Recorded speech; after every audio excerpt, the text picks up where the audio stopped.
Hello everybody and welcome back to the KCM. It's time for week 2 of season 1 of 2024. We've got Royal versus Snow to start things off. Let's get it going. Alright, it seems like Snow was a little bit unhappy with not getting to play last week.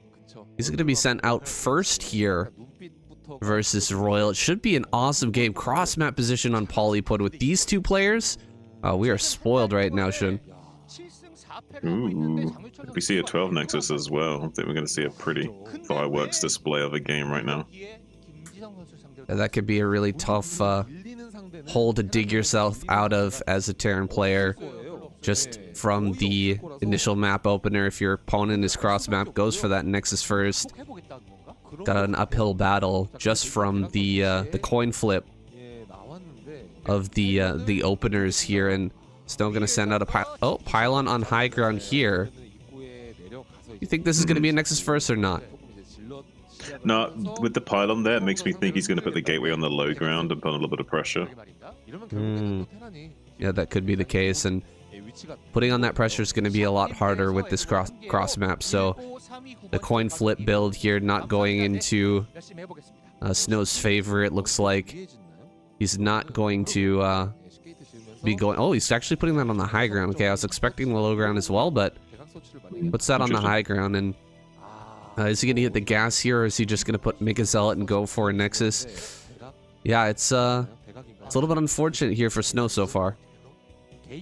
Yeah, I mean, cross-map positions as well would be great for him if he did go for that 12 Nexus, but instead we're going to see a much more standard early openings from these two players by the looks of it. Yeah, it looks like Royal going to be taking this gas out of 12 as well, so very standard timings from him. But so far, Snow not electing to take his gas. I'm curious if he's going to take it any moment now.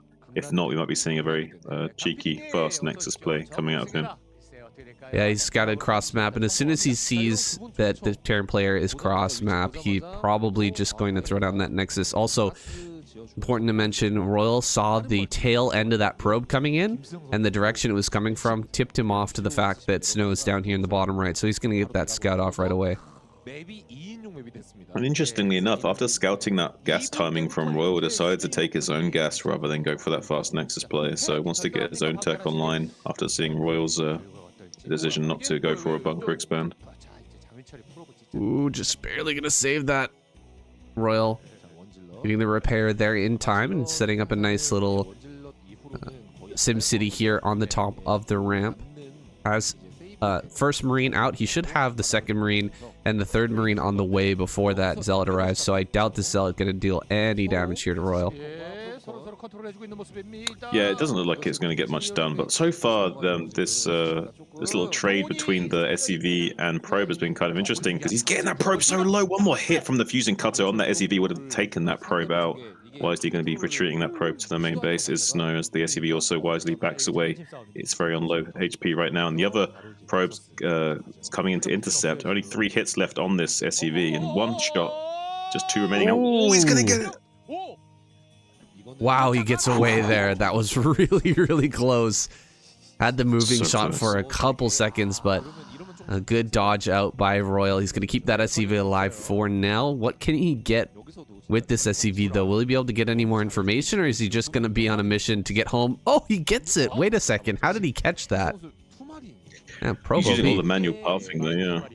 Yeah, well, when trying to chase worker on worker, you can catch up by using manual pathing commands to try and get across the hex grid tile set as efficiently as possible by manually pathing out the lines between the grid. But it's a bit tricky to do, but with some practice, you can catch up to the other workers.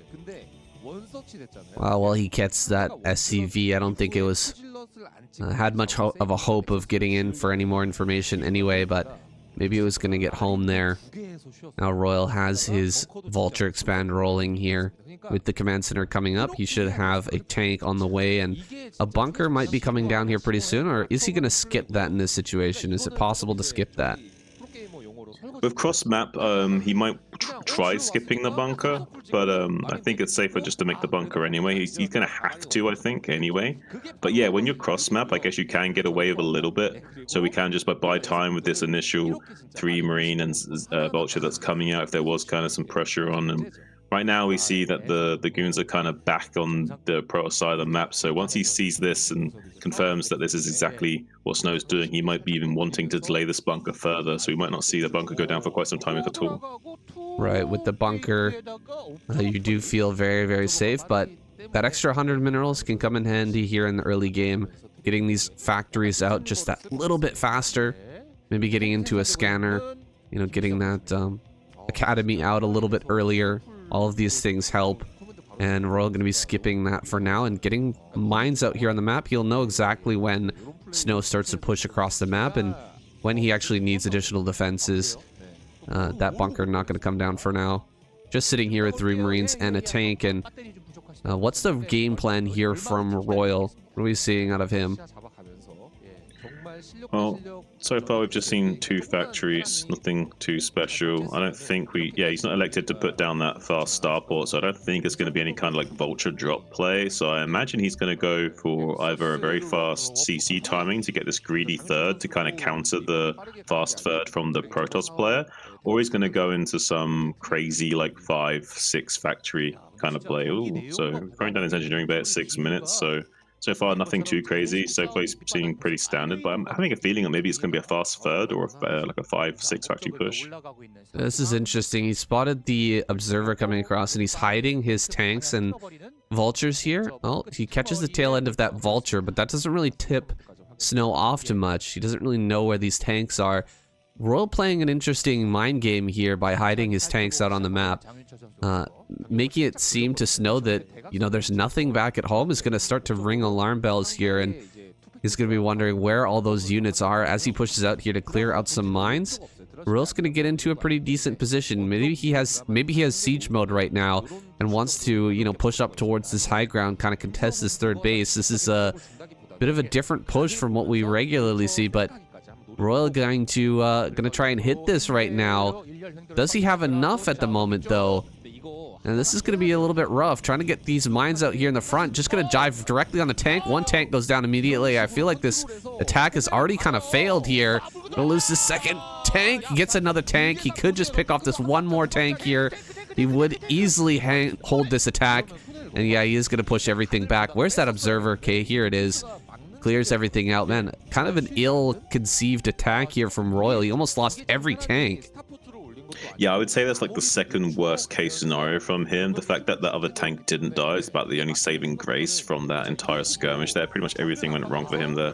Vulture's also not going to be getting into natural expansion. A well-timed pylon going to be blocking that with the Sim City, and they're almost killing both vultures as well on the retreat. So everything going in Snow's direction for the time being. So looking pretty dire for Royal so far.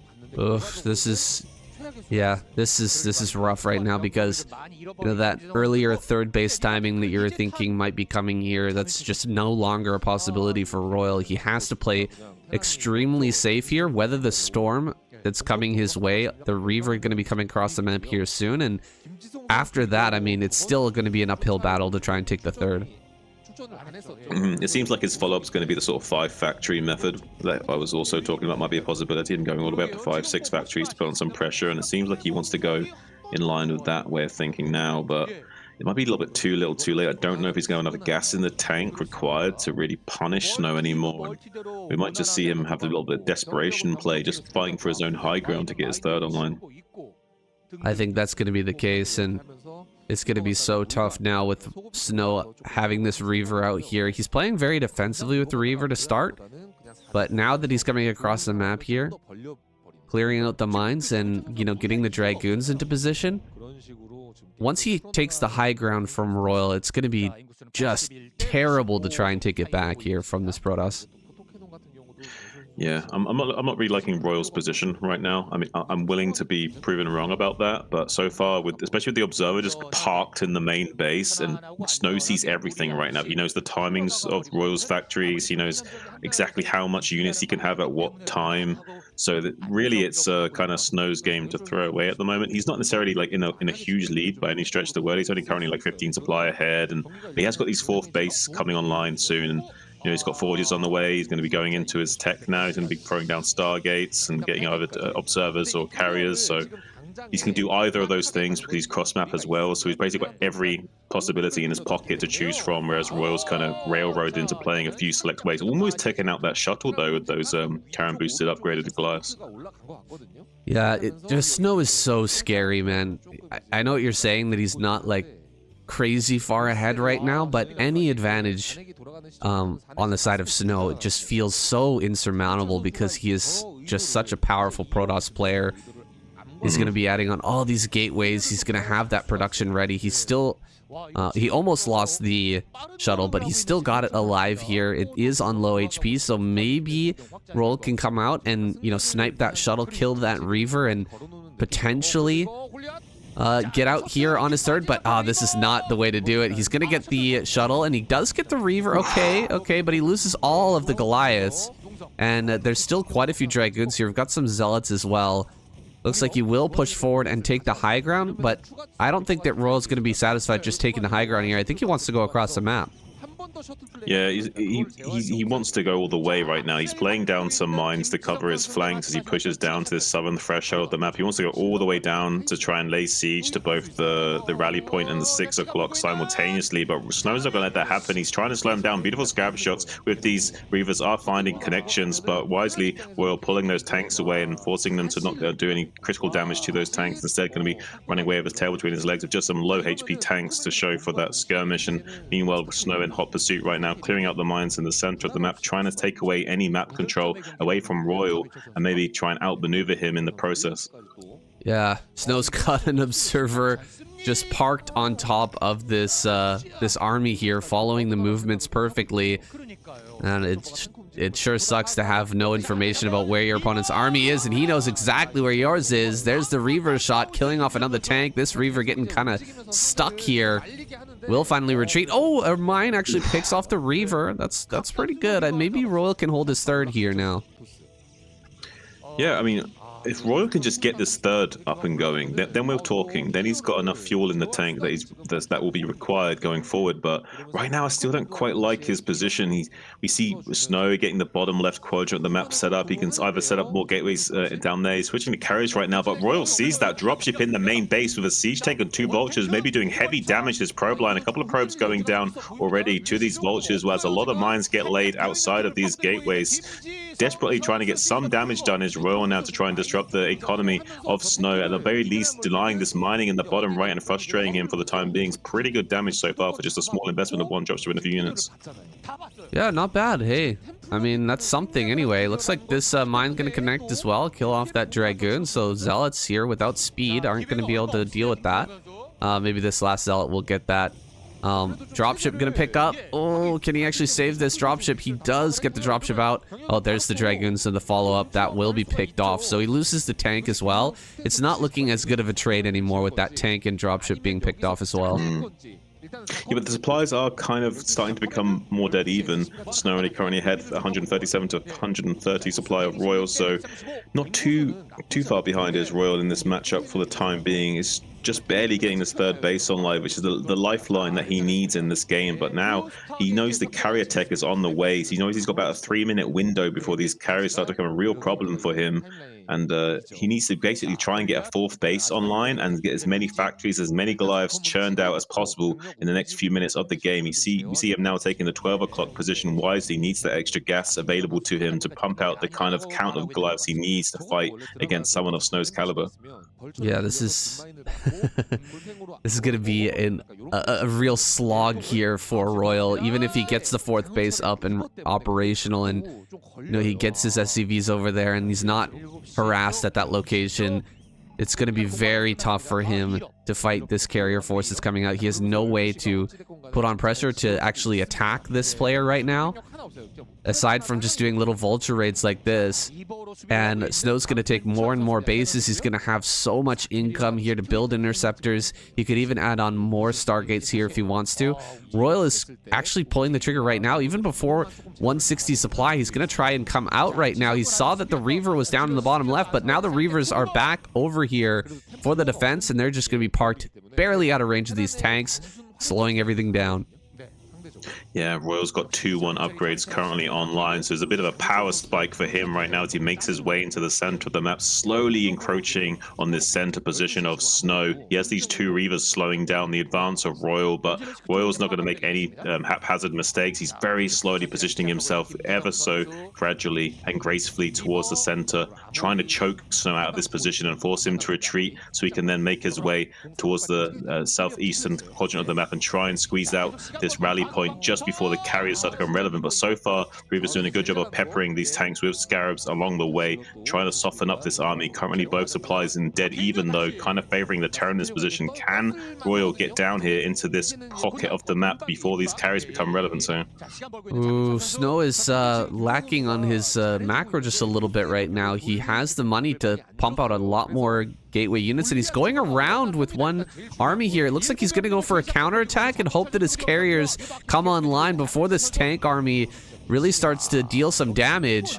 Dropping more Reavers here. He's still got another Reaver inside the rally point as well. Yeah, he's just going to come up here, try to break this, and stop everything with the carriers. This is a desperation play right now for Snow. Can he hold this back a little bit longer? Oh, he gets another couple of great Scarab shots. Okay, this is becoming really Snow favored now with these great Scarab shots, slowing everything down. He's killed a lot of glides, he's killed a lot of tanks, and he's getting this counterattack going. Things are looking pretty good here, and the carriers are right behind this. Yeah, it's currently about 8 or so Goliaths to 4 carriers. That's just about enough carriers to start being a threat to the Terran player, and he's kind of grown out his baby teeth already. He's got enough interceptors in the bank now to start putting on the pressure, and now he can start to fight these Goliaths. They are in a large enough number they could kill one of these carriers if he's a little bit careless with them, so he's being very cautious right now and microing around with this high ground cliff area. As we see here, both players trying to skirmish and try and do as much damage to each other as they can with what little they do have remaining. Currently 160 supplied for Royal to 120 of Snow, which is indicative of an actual commanding position for Royal, but he needs to make sure he doesn't lose his foothold in the southeast mineral only position. He needs to kill this Nexus and do as much damage to Snow as possible. Right now Snow's coming out strong with some Zealots and these carriers, forcing back all of these units of Royal while maintaining all of these bases and his strong economic position. Yeah, it looks like Royal gonna go ahead and hit bottom left here. Where is Snow going to go with his army? He's trying to do a new kind of style that we haven't seen many players pull off, which is that carrier Reaver style. Trying to go for carrier with the Reaver to back it up on the ground, but it's not coming online quickly enough, and Snow is clearing mines right now with his army rather than helping out these probes down here in the bottom left. And looks like the Reavers will come just in time to actually save this, but a lot of probes have gone down. Snow, is he going to be able to stabilize here, and what can he do with these carriers out on the map? Yeah, I'm worried. I'm a little bit worried for Snow actually, because I feel like if Royal can just get down here into the bottom left and just take out this base, there's not really much left for Snow to really fall back on. I feel like Royal's gonna take this game if this game state persists for much longer. So I feel like almost Royal is begging the question of Snow, trying to ask him to come out of position with these carriers so that he can make a play in the bottom left. And it seems like Snow is going to meet him in that challenge right now. Has this big sort of high ground cliff area to micro around. It's very awkward for Royal. So instead he's going to be whole positioning down. A lot of these interceptors trying to defang this big basilisk swarm of carriers and trying to out position him in the war of attrition by reducing the threat of those carriers for the time being, giving himself enough luxury to just build up a big massive army, 200 with 3 upgrades, and then just walk over him. It looks like he's trying to shark in here. Oh, losing a Reaver there too, quite a few mines. It looks like Royal is trying to hit multiple angles here with the vultures coming in from the right-hand side and the army coming in from the left, but now he's bringing everything together and heading directly towards this natural. This is a challenge that Snow cannot back away from. He has to keep these bases alive here, and I think he's got the carrier number to do it. It'll all come down to the Reaver hits here. Can he get the big Reaver shots? Oh, he's gonna lose a carrier. One carrier going down, but that carrier number has increased to 7. 7 carriers is a pretty deadly force. That was a very deadly force as well. We have a damage upgrade on these Reavers as well, so those Scarabs are doing a lot of damage, and these are splash damage that could turn the tide right now against these Goliaths, although Snow's not feeling it, as the big Scarab connections on these Goliaths providing him some glimmer of hope right now as he decimates the forces of these Goliaths, but he's kind of lost all of his hope on the ground right now. All that's remaining is these 7 carriers in the air. He has basically destroyed the majority of these Terran forces on the ground, but has lost his own infantry and those Reaver support as well. So now it's just carriers versus the huge army of Royal waiting in the wings. Yeah, I think that Snow needs to start taking more bases around the map now. You can see Royal snagging up top right here. He knows that it's going to be very hard for the carriers to rotate all the way up there without, you know, a big attack from Royal coming through and just breaking him on some of these other bases. So it's a good move by Royal, but I feel like Snow needs to start taking more bases as well. Maybe take the mineral only in the bottom left. Maybe take that base, the natural in the bottom left as well. So he has some more income to continue to keep producing these carriers and their interceptors. He's very, very low on money right now, under 100 minerals at this point. So you know he's just cranking out interceptors like crazy, and it seems like he's finally reached that max interceptor count. He's starting to bank up some money, but here comes Royal down towards the bottom left. He's going to push everything back up into high ground. It's going to be very hard to push up this high ground with Reaver support, and here comes the Reavers right now. But where are the carriers going? They're just going straight for 12 o'clock, so he's going to do a bit of a gambit here, dropping the Reavers on high ground, trying to hold back the army here of Royal for as long as possible while these carriers do some counter damage. I'm not sure this Gambit is the right play right now. It is going to kind of force a base tradey scenario, though. It will cut off a lot of the economic force of the Terran player, which is kind of what you want to do as Protoss, is limit the economic might of the Terran as much as possible. But I'm not sure if this is the price he wants to pay, losing this bottom left position. And these carriers may be intercepted on their way out as well. It's very risky having your carriers go across the center of the map without the cover of cliffs to protect them. And if the Goliaths do get on top of them in the center of the map, they could lose a lot of them on the exit. And he does have vessels out on the map as well, so just one good EMP on it's about to happen! Here we go, he's going to get on top of the carriers, exactly what I was just talking about. One of the carriers is going to go down for sure. He may lose another one if he's not careful, desperately trying to get to the safety of that high ground. Needs to be much more careful than that does Snow. Whew, that was close, man. Snow, very quick reaction speed there. The moment he saw those Goliaths able to turn away, if he had been, you know, off somewhere else, you know, doing something else or not paying attention to his map at that specific moment, he could have lost 2, 3, 4 carriers in a matter of seconds. But he holds on to the majority of them, and now he's killed this base in the top right. He's killed the 12, but Royal's taken more bases in the center and left. They're much more defendable, kind of behind the push for Royal. So Snow is going to have to confront this army here soon, and that is so many Goliaths. Oh my god. Yeah, it's a scary amount of Goliaths, and he doesn't have the kind of ground force needed to fight against these Goliaths. There's not much Storm available to him, or the splashing the damage of the Reavers. Only 2 Reavers, so the only splash we have available is these 2 Reavers. We don't have Storm or anything. It's been really tough for Snow to fight against this army of Royal. He's going to try and get some kind of positional edge by rotating over to the eastern flank, and Royal's going to meet him there. Both fluid in their army positioning right now, as we see both armies engaging on the right-hand side. There's so many Goliaths to fight against these huge swarm of carriers, but there are 10 carriers, so with good micro it is theoretically possible. With the Reaver Scarabs with damage upgrade on the high ground shelling down on these Goliaths as well, they're going to want to pull back a little bit. Snow trying to go in pursuit right now to trade with these Goliaths, but Royal has positional advantage by hold positioning out on the open of the map right now, so Snow's going to rotate back round to Miraloni and keep skirmishing with Royal over and over again, trying to shave off as many of these Goliaths as he can with some good micro. I don't think that Royal is targeting these carriers in the correct way as well, so I think eventually this is favoring Snow the longer this goes on. The only problem is that Snow's not mining at 3 o'clock or the bottom left right now, so he's not really got a big amount of minerals coming in, so we can't really afford to keep replacing these interceptors if those engagements go on for too much longer. Yeah, the interceptor count probably getting a bit low right now. He did clean out bottom left, but he doesn't have a nexus there. He doesn't have any probes at the center right either. Need to transfer some of those over. I'm not even clear how many probes he actually has left at this point. I don't think it's many.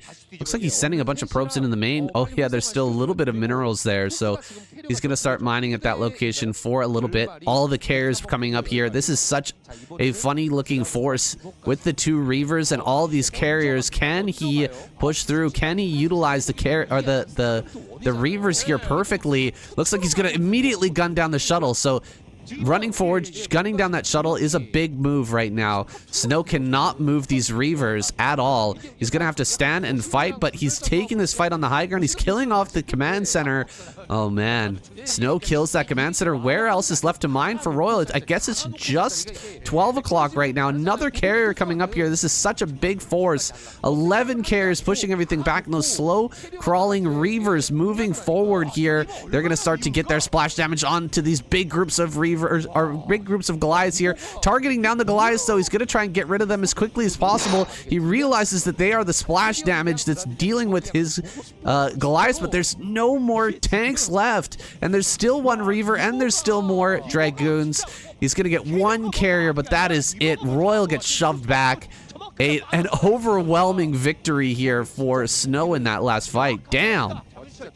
Wow, absolutely overwhelming victory. Yeah, this is going to be a rough game for Royal going forward now. It's almost no light left in the tunnel for him going forward, and he's going to desperately try and mine on the 9 o'clock, but he's just going to GG wisely, so there's no way he can recover from his position. Snow going to be your first victor of the evening. Protoss coming out strong in these first few weeks, and wow. Ooh, what a game to start this series. Snow bringing out some new tech. Putting another Protoss through another evolution here. Now it's time for Reaver carrier play, which is a little different from Reaver Templar play. I feel like it gives you more mobility to defend your outlying bases. Like having those Reavers and a couple Zealots in the shuttle is so much stronger than flying around with your carriers to defend every base, or flying around with just Templar to defend a base. Vultures can pick those off pretty easily, but Reavers are very, very good defensively. So sending them around to deal with little skirmishing forces from Terran, it seems like a really strong play. I think it definitely suits a more active style, and someone like Snow, who's very good with his Reaver and shuttle control, can definitely take advantage of that. So yeah, definitely affords him a new opportunity going for that. I do like the choice of going for the Scarab damage upgrade as well and getting maximum value out of those Reavers. I'm liking that from Snow a lot. Yeah, very, very cool play from him, and now he's gonna go for a double gateway here against Hyun on this map. What was this map called again, Shun? I remember it was an very old map. Not Colosseum. Troy? Troy, that's the one. Troy? It's kind of a reimagining of Troy. We still don't have the map pack yet from the ASL. Still no Team Liquid post about ASL 17, so we're waiting on that for now. We will have that map graphic as soon as it comes out, but it's basically Troy with some modifications, making it a little bit better for the modern age of play. And you do still have these assimilators here that can be killed and blocked off, and this is the big fear here for the Zerg player, and I think this is the goal of Snow, which is to get across the map with a bunch of Zealots, push the Zerg player back, and kill off those assimilators, and then things get really, really hairy for the Zerg player. Oh, absolutely. I mean, it's already a semi-island map, and by taking out these assimilators, you can create more islands, which will be more frustrating for the Zerg to have to navigate, and much more easier for the Protoss player to take advantage of in this matchup. So hopefully, if Snow can, he will go for that. Almost gets the surrounds on this probe. Look at this from Hyun. This is exactly what I expected from Hyun. He's very talented in his unit control and very aggressive in his mindset, and we're going to be seeing him try and dispatch of Snow as best he can in this early game. And killing that probe is a big deal, because now he can't two-shot these lings with these Zealots without the particle beam, so he's had to bring up another probe instead, which is a little bit less economy for Snow going forward. Interesting, Hyun is actually putting down a second hatchery inside of his main right now, instead of out here at the natural, and he's going to be throwing down this creep colony. He will have a sunken here soon, but he needs to buy a little bit more time for that. Has all the lings coming in, and he's done a great job of keeping all his lings alive and just kind of skirting around this Protoss force, threatening the backstab, the counterattack, and the surround, and he's bought that time. So I think Hyun is in a great position here. He's got quite a few Lings going to come over here. He sees that he can't get in there, and he's just going to make a run for it, splitting off the Lings at the last moment. He only loses one Ling, it looks like, and the rest are going to escape out of here. Really nice handling of this early pressure game from Hyun. Yeah, so far he's kind of alleviated a lot of the pressure on him. I think maybe the hatchery in the main base was just on the very small chance that Snow commits to the natural and maybe kills off these assimilators, and he wanted to make sure he could maintain as much production as possible if he was reduced to one base worth of production. But I don't think that was a very likely eventuality. I think he was just kind of min-maxing his potential next game phases. So yeah, I think for the time being, I don't think this is necessarily Hyun favored per se, but I actually do think I'll give him a slight edge in this game going forward after having these early three hatcheries with the natural already being finished, with Snow only just now taking his. I do kind of give the slight edge here to Hyun. Hyun can drone up very, very hard here. Yeah, with the 3 hatches, he can get a ton of drones on these 2 bases and, you know, make his way over to a 3rd as well. He's got the layer on the way. Where is he going to take the 3rd here? I think this is an island to the right of the main base. Am I wrong about that? And then there's a high ground over on the top center at the 12 o'clock, right? He just kills his own Vespian Geyser. I guess that's to make sure that Dragoons can't walk through there. But everything else can, right? Zealots can walk through there. Lurkers can't walk through there, right? But it's a little bit funny to see him kill that.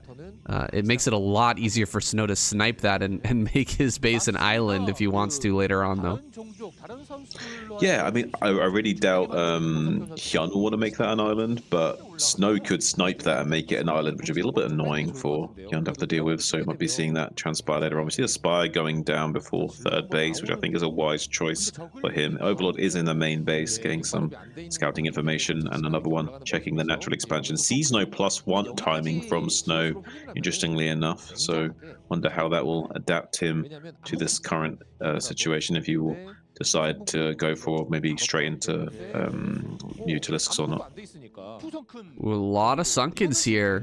He's getting prepared for that Zealot timing, but he's not protecting his gas. Oh, he's got one more Sunken. It's going to come up here shortly, but I think the gas guys may end up going down. Ling's coming out to fight. Ling's coming up from behind as well. He's going to get a big surround here. These are not +1 Zealots, so they do not kill in 2 hits. They have to go for 3. A lot of Speedlings here. He's going to clear up every single Zealot eventually as they try to retreat, try to get the best value that they can. Snow going to lose all his forces on the map, and now map control goes completely over to Hyun. He's going to be able to take a 3rd base no problem, and yeah, holds on perfectly there.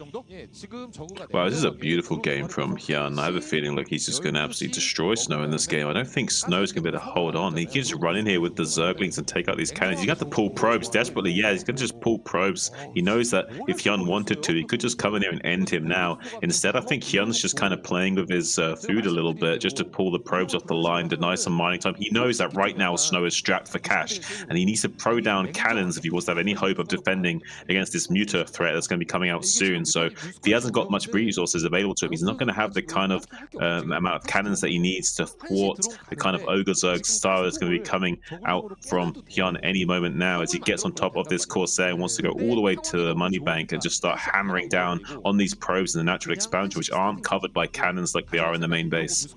Yeah, this is a real problem for Snow right now. He's got a couple of Corsairs, but the Mutas are going to come in and get some early damage on them.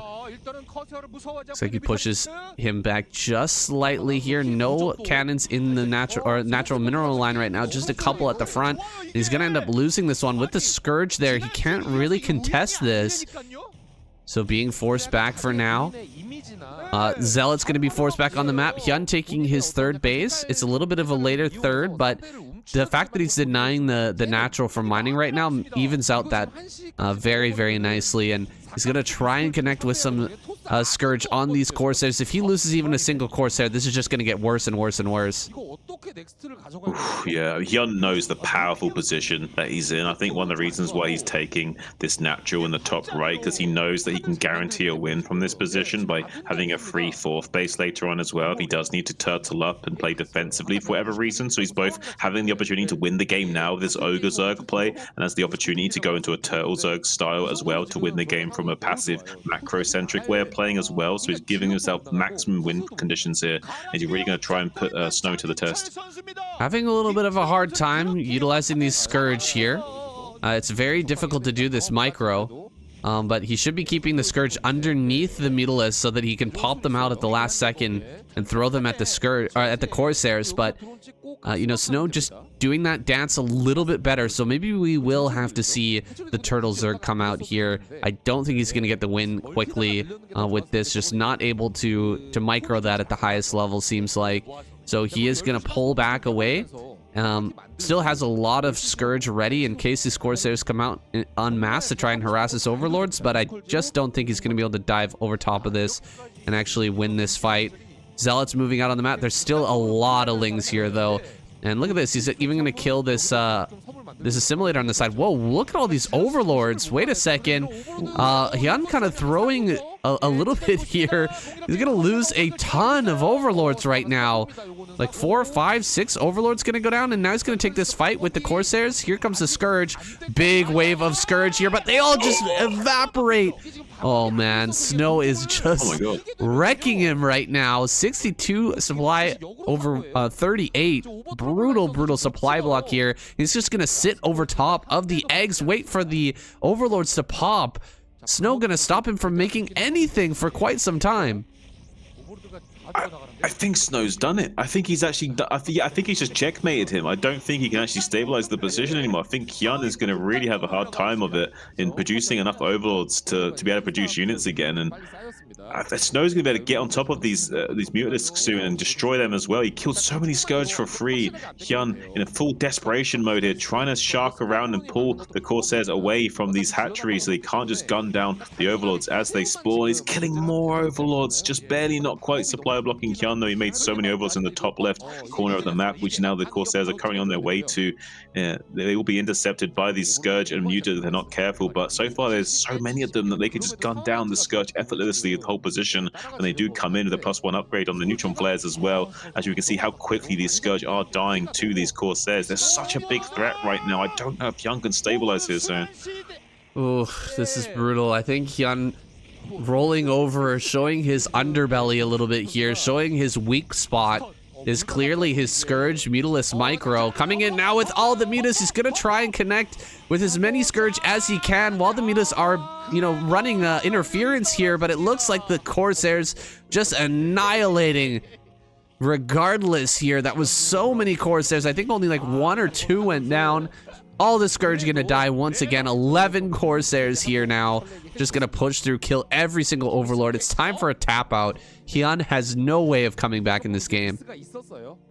Wow, Snow falls on top, and these neutron flares are making these units fall on top of their own brethren lying on below. This is absolutely devastating for Hyun right now. There's nothing he can do to stabilize his position. Snow is making Protoss look overpowered right now as these units make quick work of the Zerg's forces, not able to really do anything to come back in this game. He's desperately trying to pump Scourge and Overlords out, but it's not going to be enough, and slowly but surely this game state is favoring Snow more and more as time ticks. Yeah, it's just so brutal, man. I've been in this situation before as a Zerg player. It feels so bad to be sitting there not producing anything for this long. All you're doing is making Overlords and Scourge, and you know that the Protoss is getting more bases online. They're moving into their next stages of tech, and you've just been stuck here making nothing but Overlords and Scourge for an insane amount of time. Now he's going to build Spores. It feels so bad to start throwing away drones and making Spores right now, but there's nothing else to do. The Scourge play has just not worked. Hyun not able to make it work here. We've seen a lot of Zerg players, you know, it's so difficult. You have to spread your Scourge in a massive arc, come in with your Mutas at the same time, and have your Scourge spread to hit these Corsairs in order to get any sort of damage on them. Oh, he actually catches a bit of these Corsairs here now with some Scourge, but this is way too little too late. He is just tracking down these Corsairs at a time now where Snow is actually transitioning into his next stage of play. Looks like he gets a lot of those Corsairs, drops them down to 4, but again, Snow is just in such a devastating position. It's going to be so difficult for Hyun to come back. Those are some absolutely phenomenal Scourge connections. It's just they're so late in the game that they won't be as much of a tempo swing as Young would have liked them to be. If only he could have had those kinds of Corsair snipes earlier on in the game, this might be looking a little bit different. Unfortunately for him, the beautiful play came out much too late. He might be able to snipe this shuttle if Snow was a little snoozing at the wheel a little bit, but he's very active right now with these Corsairs, showing his caliber on top of everything right now. As soon as there's a red dot on his minimap, he's just like laser focused and just snaps to it and snaps to attention like a soldier standing on duty.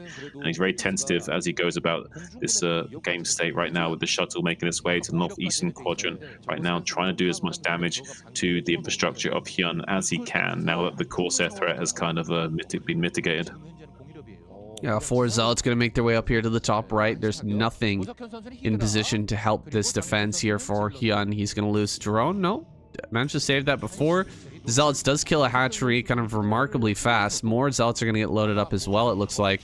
Hydra's nowhere to be seen in that top right. All of them here defending these overlords, and he is going to be able to push this back with the Spore help, but the hatchery is going to go down. Absolutely, that falls. You know, that free 4th base that we were talking about earlier for Hyun is not looking so free anymore, and it looks like Snow's actually transitioning into full-on Reaver play here. Oh, actually some more gateways coming down. I thought he was going to go Corsair Reaver, but no more Corsairs popping out. He's actually switching back into gateway units. I think a more prudent decision here. Going for Corsair Reaver is high value. It does very well if you get the perfect positioning, but if you mess that up even just a little bit, you can be in a lot of trouble. Now, Hydra's making the way up to the front here. What does Snow have to defend this? He has some Templars that just popped out, but he doesn't have a whole lot of cannons on this high ground, and I don't think the Templars have that energy yet. Wait a second. Hold on. He's going to have to make an Archon here to try and defend.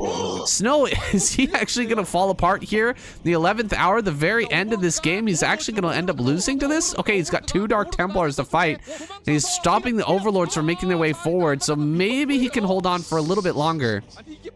This is absolute insanity what we're seeing right now. We see the Overlords trying to migrate in the last right at the end of the season right now. It's currently winter, and unfortunately this is not time for their migration to take place, and the Corsairs are taking full advantage of this kind of premature flight, and all of the Overlords, besides one I think, are going to go down. One barely made its way over there, but it's going to be taken out in short order. So this will shut down the assault for the time being, as these 2 Dark Templars will keep raining down on these Hydras with their side blades, and eventually will take them out. There are some high Templars that are exposed right now. You can gun down a lot of these high Templars before Snow can do anything about it, and that's actually a big issue for Snow. If he doesn't have any storm, he won't be able to weather the storm, pun intended, of these follow-up Hydra play. And now Snow looking more and more exposed as another migratory force of Overlords makes their way successfully to the natural expansion. Now does provide detection to get rid of these DT zones.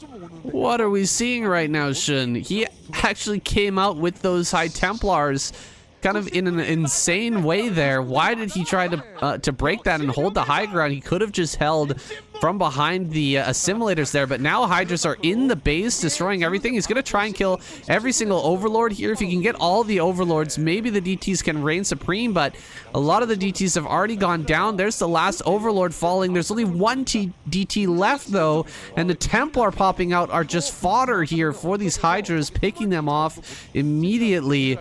We're on 4 bases. Do we really need to save the natural? We've got so many islands around the map, and Snow getting a little bit too greedy, trying to save that front base, that natural base.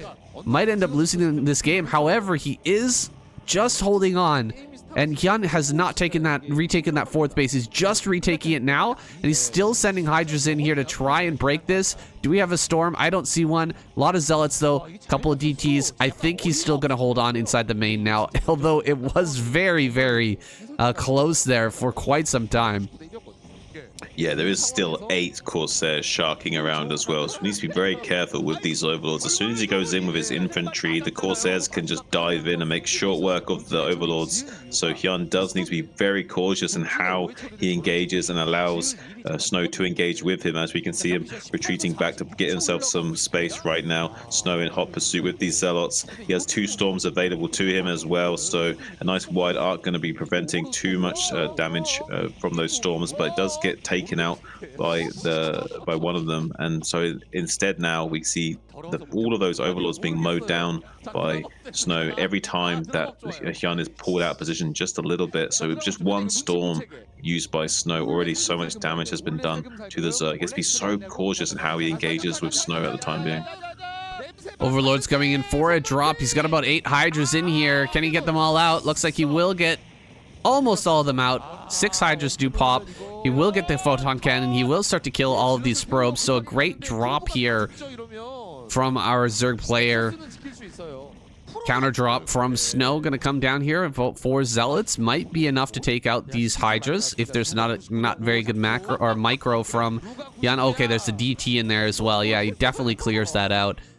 Gets rid of all of that, and Snow has retaken his 4th base. This is a crazy, crazy game. I thought we were actually going to see Snow die there for a moment, but now looking at the supply, he is so far ahead. This is really an all-in from Hyun, trying to take this, trying to kill him right at that moment before Storm was ready.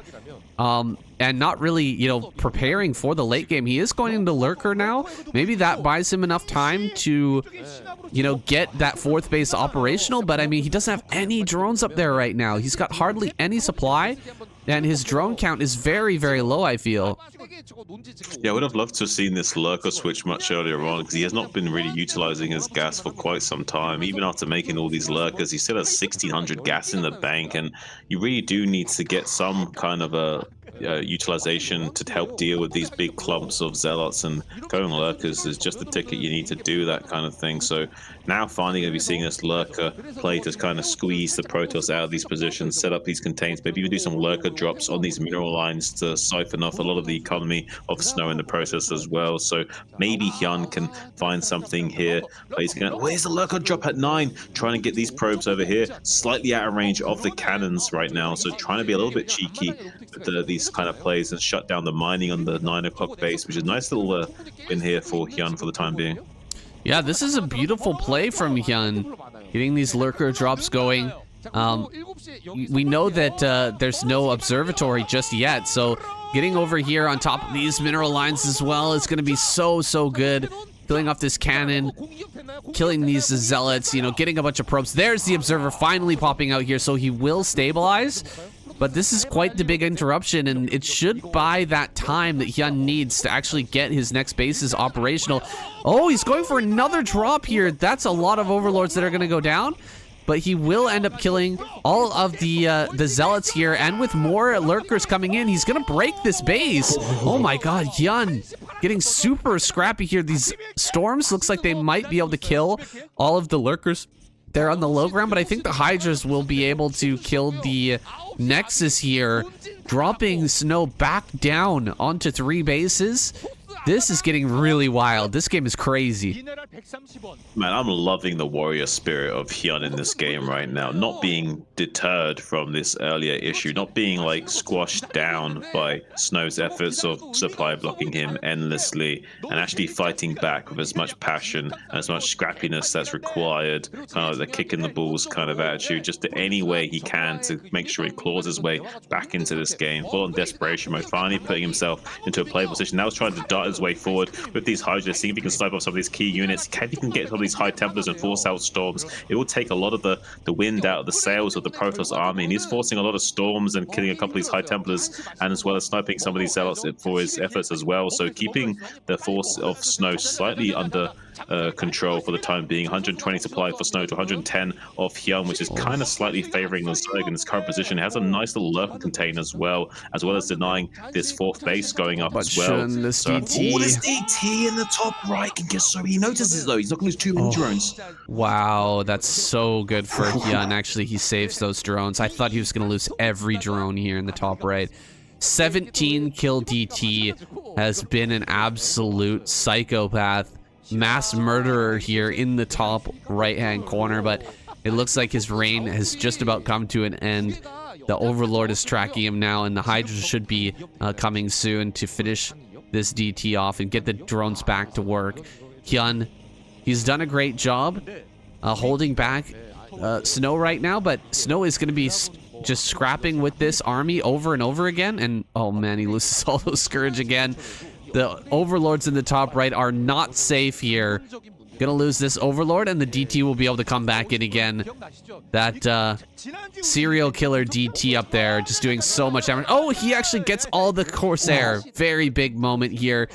Overlords do survive, and this DT with 19 kills will not be able to get in once again. He's actually hiding behind the gas geyser there for the moment. Scrapping in the front. Look at how many Archons there are now. Snow is getting into a bigger, better army slowly but surely. However, he is starting to run out of money.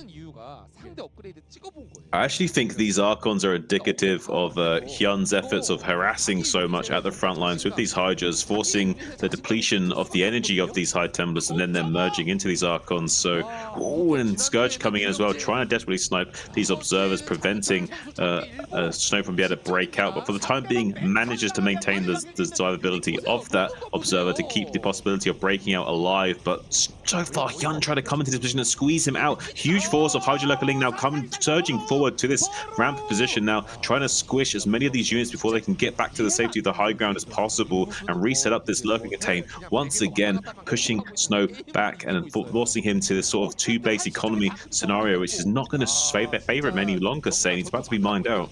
Yeah, he's running out of money. He has to break out right now. Hyun's forces are pretty low at this point. Not a lot of lurkers here, but he's still running forward, picking off Templars here and there. Hyun showing a great game here, just constantly fighting. Skirmishing with Snow is so tough. This man is so good with his Templar control, his Dragoon control, his army control overall in these kind of scrappy situations where he's just fighting over and over and over again.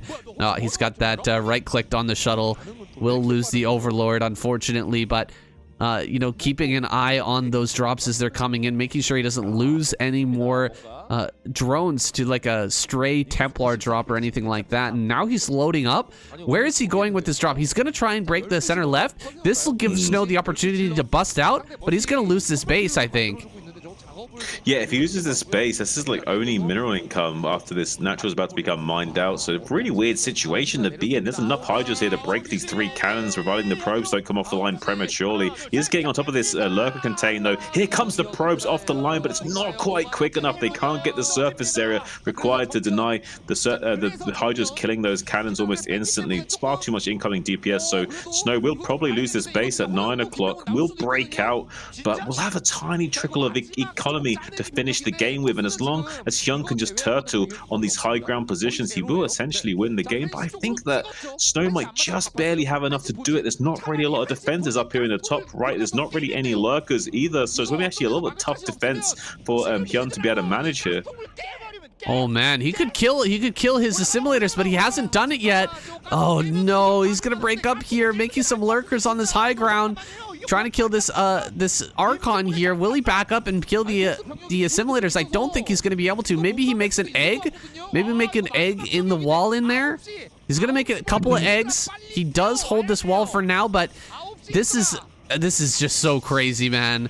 Shun, this game has been absolutely insane. Crazy. Is Snow actually gonna win this after everything that we've seen this game? I think so. Hyun.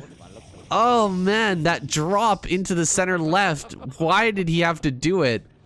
He kills the base in the center left, but there's just barely enough money left over for Snow with this army to push out on the map and break through the contain. And with the contain being down, he breaks the top right as well. I really thought he was going to be able to snipe the observers and have a couple of lurkers in the top right, but he didn't have any lurkers up there. And GG is called. Hyun taps out. Snow takes that game. What the hell was that? Craziness. Absolute insane play on both sides.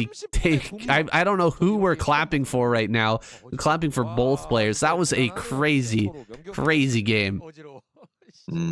Very valiant effort from Hyun there to try and come back. Very warrior spirited there.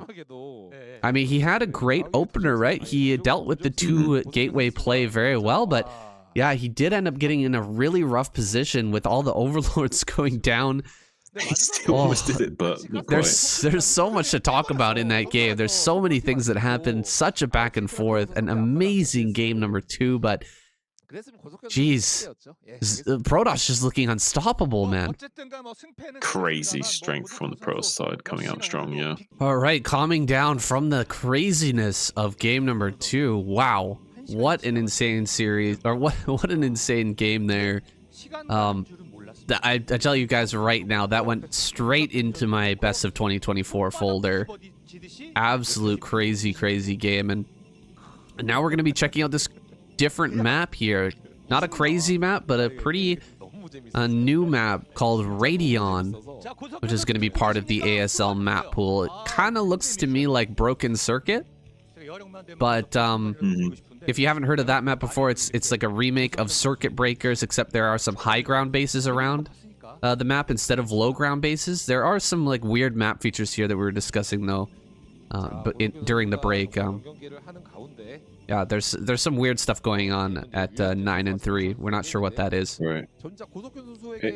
I believe this is the first map we've had that's kind of been named after the graphics cards as well, because this is named after the AMD Radeon graphics card line, right? So I don't think we've had a map like that before with that naming structure. So it's interesting to see the little AMD logo in the center as well. Wasn't Vermeer? They had a logo in the center too. Was that AMD? Yeah, they did. But this is the first time we've had both the logo and the naming structure of the map both be themed to the sponsorship. So that's interesting. Interesting. All right. So maybe another great map. I mean, Vermeer was fantastic. They put a lot of effort into it. You know, it was sponsored by that company, so they brought a bunch of people on board to help test the map and make sure that it was the best that it possibly could be. And you know, Vermeer's given us a lot of insanely good games, and hopefully we're going to get a lot of great games from Radion as well. Oh, yes, I'm sure we will. And there's a lot of painstaking process that goes into map making. You guys wouldn't even believe it. Like the pro gamers just sit there and drill out like build after build and like really like put the maps through their paces, and like they're really harsh with their judgment. They're like screaming at the map maker, fix this, fix this, fix this, because they want it to be fixed instantly so they can keep testing and keep, you know, fine tuning it and getting it really hammered out and perfect. And it's a grueling process for the map maker and the pro gamers. It's kind of crazy. I've seen kind of behind the scenes a little bit, and I wouldn't like to be the map maker or the people testing the maps, to be honest. It looks kind of crazy. Yeah, shout out to Minerals, the only map maker I know. Good guy. But quite the process for sure. Trying to get a map out at an ASL caliber. You know, it's been kind of a thing in the Broodwar scene for quite some time, where map makers have at times been, you know, paid to do their craft, and sometimes they haven't been paid, but it's for the most part thankless work. You don't get your name on there or anything. Looks like that probe did end up getting picked off. That was a very annoying probe, so I think pretty satisfied Rush able to pick that off. But yeah, it is kind of thankless work. It's you know, you're not going to get any accolades from that. People used to be paid for it, but way back in the day. I'm not sure if they're paid for it now. Maybe with, you know, AMD sponsorship, maybe they do get some sort of compensation, but it is very, very tough and quite the undertaking to make a great map for ASL. Oh, absolutely. And you definitely have to be more in the passion project mindset to be able to stomach the kind of process required to make it as a map maker in the current climate. Look at this, though. Zelot Goon could be making its way into the main base, trading some shots onto that Vulture as well, reducing its HP to 35, forcing the SV repair. Rush going to be able to try and stabilize a little bit here with some SCVs pulled from the main base to try and body block that Zealot. Not quite finishing off that Zealot. Does start to target down this Dragoon and shave off as much of his hull points as possible. 33 hit points remaining, and an SCV blocking the ramp, preventing the second Dragoon from making its way up there for free as well. So he is trying to stabilize quite nicely here. Rush 26 to 26 supply. Also try not to lose the SCV. Going to be sneaking into the bunker. Just one hit left on that SCV. You're not going to be avoiding losing that as well. Nice little optimization here from him. Going to be stabilizing this position, and it's coming out ahead on supply actually for the time being. So Rush doing a very good job, I would say, so far. So the SCV gets killed though, and he doesn't have another SCV nearby to start this command center again, and you know, Snow delays that by quite a bit and gets his second Dragoon out. That was quite a bit of damage. I mean, how many SCVs did he actually kill overall? I wasn't counting perfectly there, but I think it was 3, maybe 4. A pretty decent damage. Of course, losing that early Dragoon is not great, and he didn't kill any of the vultures. The vulture stays alive. The tank is here now. He can't come in and deal any more damage. Unlikely he'll be able to even force any repair on this bunker. So, you know, Rush is going to stabilize. He's going to have a train of SCVs coming down to the natural here pretty soon, but it's hard to say who's in an advantage at this point. I think that both players are pretty well even from here. On paper, I would say Rush is advantage, but it's actually not, because there's still so much to play for with this follow-up from Snow. It's hard to say for certain. So I would say on paper, it definitely looks really good for Rush right now, and he's going to be doing a kind of like simulate 3-tank push, but instead rolling out with just 2 tanks and 4 Marines here, trying to put on a little bit of pressure onto Snow, trying to punish the fact that it's possible there's only 1 gateway worth of units being pumped out right now, and it's very possible that he can just come down in and put a lot of pressure onto Snow. And he has got mines upgrade as well to come here and do a lot with the reinforcing vulture. Can lay out a total of 6 mines, which is a real tough situation for Snow to deal with. Going to be forcing him back all the way into this choke point with these 2 tanks hammering these arc-light cannons as well, putting a lot of DPS onto these goons before the 5th goon can pop out, taking 2 of them down already, and the 5th Dragoon now being targeted from that gateway. Now just 3 Dragoons remaining, and he can retreat to these mines as well to prevent losing the siege tank. We'll be clearing up all these mines on the retreat. Oh, though. no! Needs to be careful not to lose a siege tank. It's getting body blocked. He's going to lose the tank. This is really bad news for Rush actually now. Nice compensation for Snow. This has kind of gone Snow's way now after losing that siege tank. Really unfortunate for Rush. Yeah, that was that was a Broodwar moment right there. Having your tank get stuck on the Marines that were stuck on that wall there. I guess he tried to just click back to his base and, you know, head back to do some more macro rounds or whatever, and not realizing that on this map specifically, if you click down to your main base, your units are not going to move smoothly back to your base, and they're going to get caught on this wall. That is a mistake that you do not make many times as a professional player. Like, this is a symptom of this being a new map, don't you think, Shun? Oh, absolutely. Yeah, there'll be a few nuances to things you have to do to navigate appropriately, and that was one of them that was just kind of not really in the back of the mind of Rush when it should have been. So hasn't drilled this map out enough times to really get that in the back of his head to make sure he doesn't make that mistake. I'm sure he won't from this time onwards. I'm sure he'll go back and figure this out now, and to not let that kind of haunt him for any longer than it needs to be, because certainly no player wants to be in that position. Can you imagine the likes of Artosis or something, someone having like that? They'd be just wanting to smash their keyboard. You know, just the Terran rage is just leaking out into the stratosphere at that point. Yeah, absolutely. And look at this, engineering bay's not done yet. Engineering bay just coming up here. Snow's gonna get a lot of damage. Even if there are turrets, it can be hard to hold off a Reaver attack like this from Snow, but without turrets being done, man, how much damage will Snow get?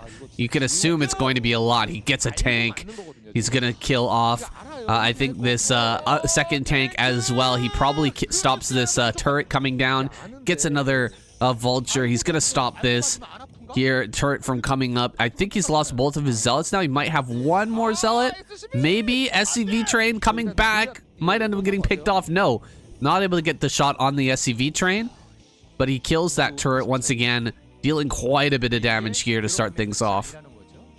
Yeah, it was a little bit of an uncharacteristic mistake from Snow there on the last drop off of the Reaver. He didn't drop it off right up against the minerals, which you need to do to glitch the Scarab through the minerals so it doesn't dud out like that. And he didn't. Oh, he needs to be careful not to lose the shuttle on the rotation around the northern flank of the base. There's currently 3 Goliaths with Karen boosted up. He's going to rotate back around and come back into the main again. He's going to just evacuate his units into the fight right now because he's going to lose the shuttle otherwise, and he forces the engagement with the Goliaths. He can lose the shuttle and the Reaver for only a few Goliaths. Not really the most ideal situation here for Snow. Gets a little bit of compensation, not quite finishing off that Goliath, so the trade actually went Rush's way quite favorably there. So a little bit of good news for Rush going forward, but I still overall would favor Snow's position.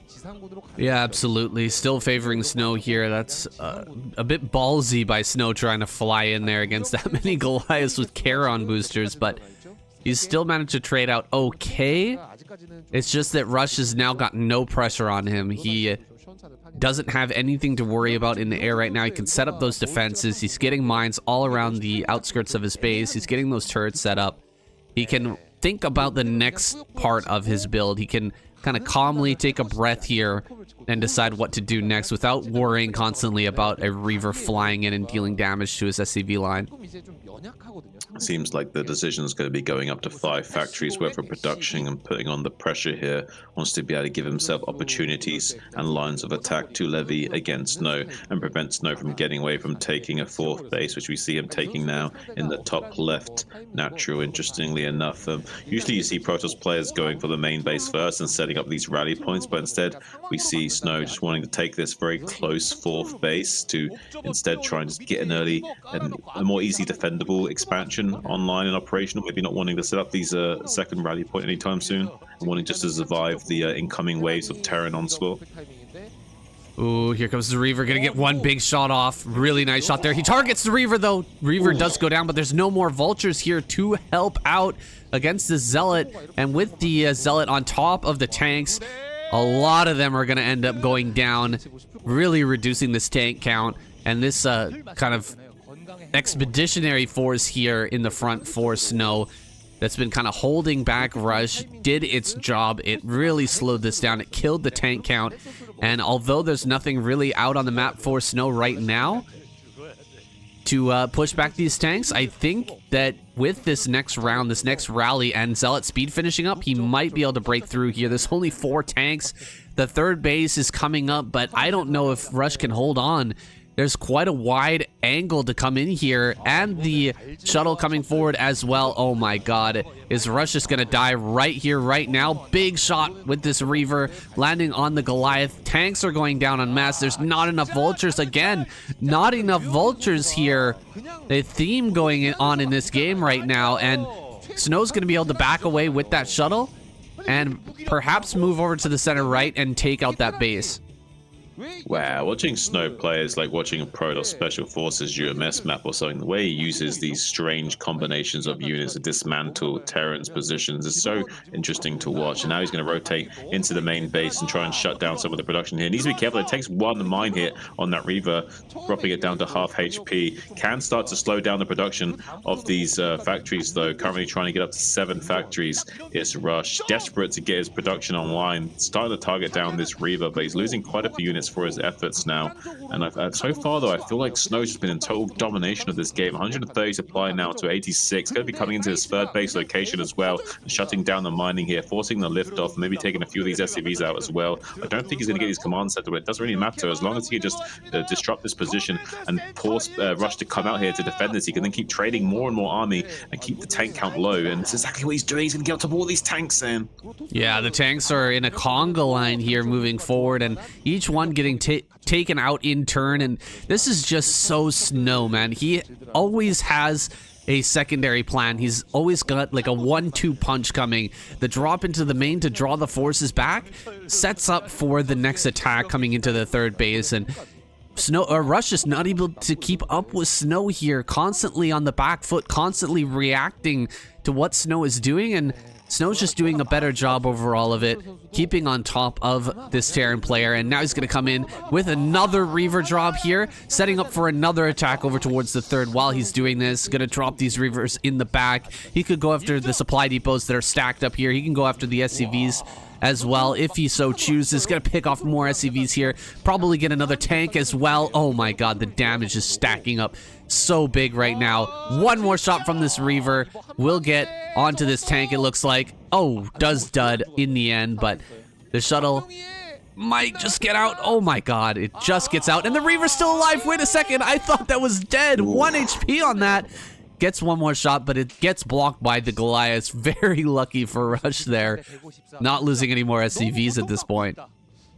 Wow, the sound of Snow's feet clapping in the imagination of Rush with every scarab that detonates right now, probably demoralizing him as the supply kind of starts to become wider and wider. Now 160 to 100. Snow is just falling on top of everyone right now and coming in with another storm drop into the natural expansion, not quite getting huge amounts of SCVs, but denying mining and doing as much damage as possible while also saving the... finally forcing out a GG from Rush. He just taps out Saiyan. They don't want any of this Snow right now. Oh my god, Rush just getting way too demoralized there by the constant harassment. Even though he got the third base up, he just knew that with the position that Snow had, there's no way he could bring that back. Snow had multiple bases going up in the top left. He was expanding like a madman and just constantly harassing. Oh man, yeah, multiple stabs, just like KCM was showing there, stabbing him over and over and over again. Death by 1,000 cuts there. Oh, dude, Snow is on an absolute rampage. It's just like Best in last week. Is he gonna get an all kill here? Is he gonna, go all the way? Only a couple more games and he will get that all kill. He's gonna have to take out a Zerg, and then it'll be back to Terran. Man, this is crazy. Protoss going through a renaissance here in the first season of 2024. All right, the domination of Snow continues here. Going into our next game versus Queen on Retro. And the foot clapping can be heard around the world right now as he inches closer towards that all-kill prize. Just a couple players stand between him and that. What is it, 200,000 won? But they are very, very strong players. Queen here and then Light in the wings. Kind of a crazy idea that he might be able to do just that, take them both out. Absolutely insane. Yeah, I mean, he could go all the way. He could take out Queen now, then he's got Light, that's the all kill, and then he's just got Sulky. So Snow could go all the way and get a double all kill here, which would be absolutely madness. I'm all for it, though. I'd love to see that, even though I'm going to be rooting for Zerg on a bias level. But as a caster, I'm happy to see Snow go all the way here and show Protoss to be the absolute dominating force it can be. With Best just chilling in the jungle, not even have to do anything. He's just eating leaves right now. Yeah, just Sulky, just the ASL champion. No big deal. Snow should be able to take him down. He's gonna start off with a cannon rush here. Cannon rush coming down, and how will Queen be able to deal with this? I think he's got to build extractors and jump over, but will Snow build the assimilator to cancel that? No. Oh, he builds the pylon though, blocks him from getting over this, and the cannon is gonna start up here. Queen just pulling away from this. I don't know if he can get in now. Even if he got a drone over this wall at this point, I don't think he's going to be able to stop this. And there's a Zealot as well. Oh my god, Snow getting in here. He's going to be able to disrupt the sunken colonies going down. How can you get a sunken colony here while the Zealot is hitting everything? Oh my god, he's going to have to even maybe lose this hatchery. I don't think he can save the hatchery anymore. These sunkens aren't even in range. I think, yeah, he can't even reach the pylon on the other cannon. This hatchery is going to have to be evacuated eventually. I think Queen's going to maybe make a play of it with Zerglings, but I don't think he's going to be successful. It's absolute craziness from Snow. I can't even imagine being a Zerg player and having to deal with this right now. I don't even want to think about it. It seems like an absolute nightmare scenario to be in. He's going to try to be threatening the counterattack with the links. I'm not sure he's going to commit to that now. He might be able to get something done if he does commit to that. Seems like Snow is smelling that out as well. We've got the Zealot currently retreating with a probe coming down as well, so I think he's going to not fully commit to that, is Queen, after not seeing the incoming Zealot, maybe smelling out that Snow will be prepared for that. Instead, going to be running back to maybe try and do something. He has maybe got the this sunken targeted onto this cannon. So yeah, he's going to try and come up to this northern side maybe and clear this up with these Zerglings, but it's going to be tough. I don't think he can save it. He's going to try his hardest, though. He's got enough Zerglings to get on top of this cannon. I think he just barely saves it, Sam. Oh, he is going to save it here. The cannon just having a little bit too much surface area on it. He will pick that off. A very nice hold here from Queen in a desperate situation. I really thought he was going to end up getting picked off. He was going to end up losing that natural base, excuse me. But he's managed to pull out of this downward spiral with 2 sunken colonies and a bunch of lings. That's a huge commitment to the defense, but it was absolutely necessary in holding this off. Wow, I'm so impressed with Queen right now. He made the absolute perfect amount of lings and dealt with it flawlessly, and went in at the absolute pinnacle moment as well, when the hatchery had 300 hit points left, so that even if he ignored the lings and target fired the hatchery down, he still wouldn't have had enough DPS to kill the hatchery. So really well calculated from Queen in all respects. I'm really impressed with him. Yeah, he did a fantastic job there, and now he's going to make the lair here at the natural, give that building just a little bit more HP when it's done. Taking his 3rd base over here at the center left, but Snow, I mean, he's falling back on this very nice wall that he's got. He wasted a lot of resources to try and get this, well, I guess it can't be called a waste, but he used a lot of resources to try and get this cannon rush going. But, you know, both sides have used a lot of resources in the early defense and attack, and Snow's not anywhere like he doesn't want to be. He's exactly in the position that he has set up for himself. And it should be able to hold off any Ling attack, should be able to, you know, get himself into a nice normal game from here with the natural up and the nice wall in there at the front.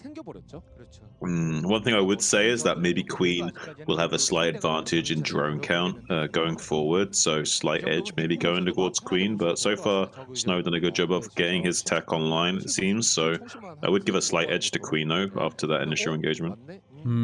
Yeah, you might be right. You may have that little bit of an advantage, but it is so hard to tell after such a scrappy opener who's actually in a good position and who's going to be behind. And Queen now throwing down his spire. This is something that always inspires me, if you forgive the pun, is when these players can figure out, you know, when to get their spire. Even though they've had such a weird opener, they're going to have the spire in time, just barely, to make those Scourge and save their overlords from the Corsair. It's really, really cool to see every time that these Zerg players can figure out that timing after so much craziness has gone on in the early game. Yeah, I guess that's one thing that separates the pros from the amateurs, is that we have some idea of like where we should be if all things have gone kind of to plan, but the pros are unable to understand things from a much more relativistic sense. So regardless of what's transpired in the early game, they can kind of adjust those timings to kind of suit the situation. And it's kind of impressive to see how they're able to think on the fly like that and kind of navigate these really weird waters. Yeah, absolutely, exactly what I mean. And there's the Spire finishing up right as the Corsair arrives, and he can start a Scourge here at the main base. And as long as he started the Scourge when the Corsair started to hit that Overlord, he should have the Corsair or the Scourge out in time to kill the Corsair. So the Overlord should not go down, although it seems like he may have missed the mark here. We not popping any Scourge out of that main base, and the Corsair is going to get away, so maybe a slight mistake there, though this Overlord should be able to be kept alive, and this Corsair will have to retreat. This Corsair here is not paying attention. He does lose that Corsair. Big win there for Queen. Even though he lost an Overlord, killing a Corsair is much, much more valuable.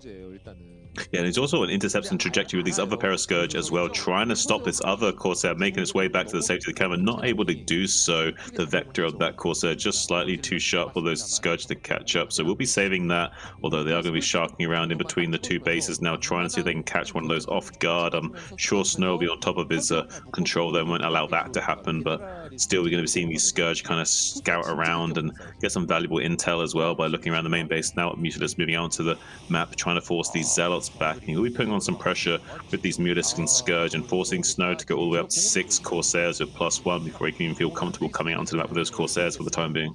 This is beautiful play by Queen, even catching those last 2 Zealots there right as speed finished up. He gets those kills basically for free.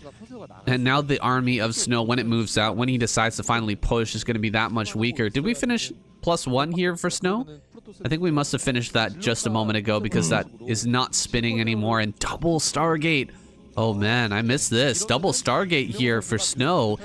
He's going to put on a lot of pressure here, and we'll see if Queen catches on to this, if he's going to be able to get a bunch of Corsair out. He sees the number of Corsair.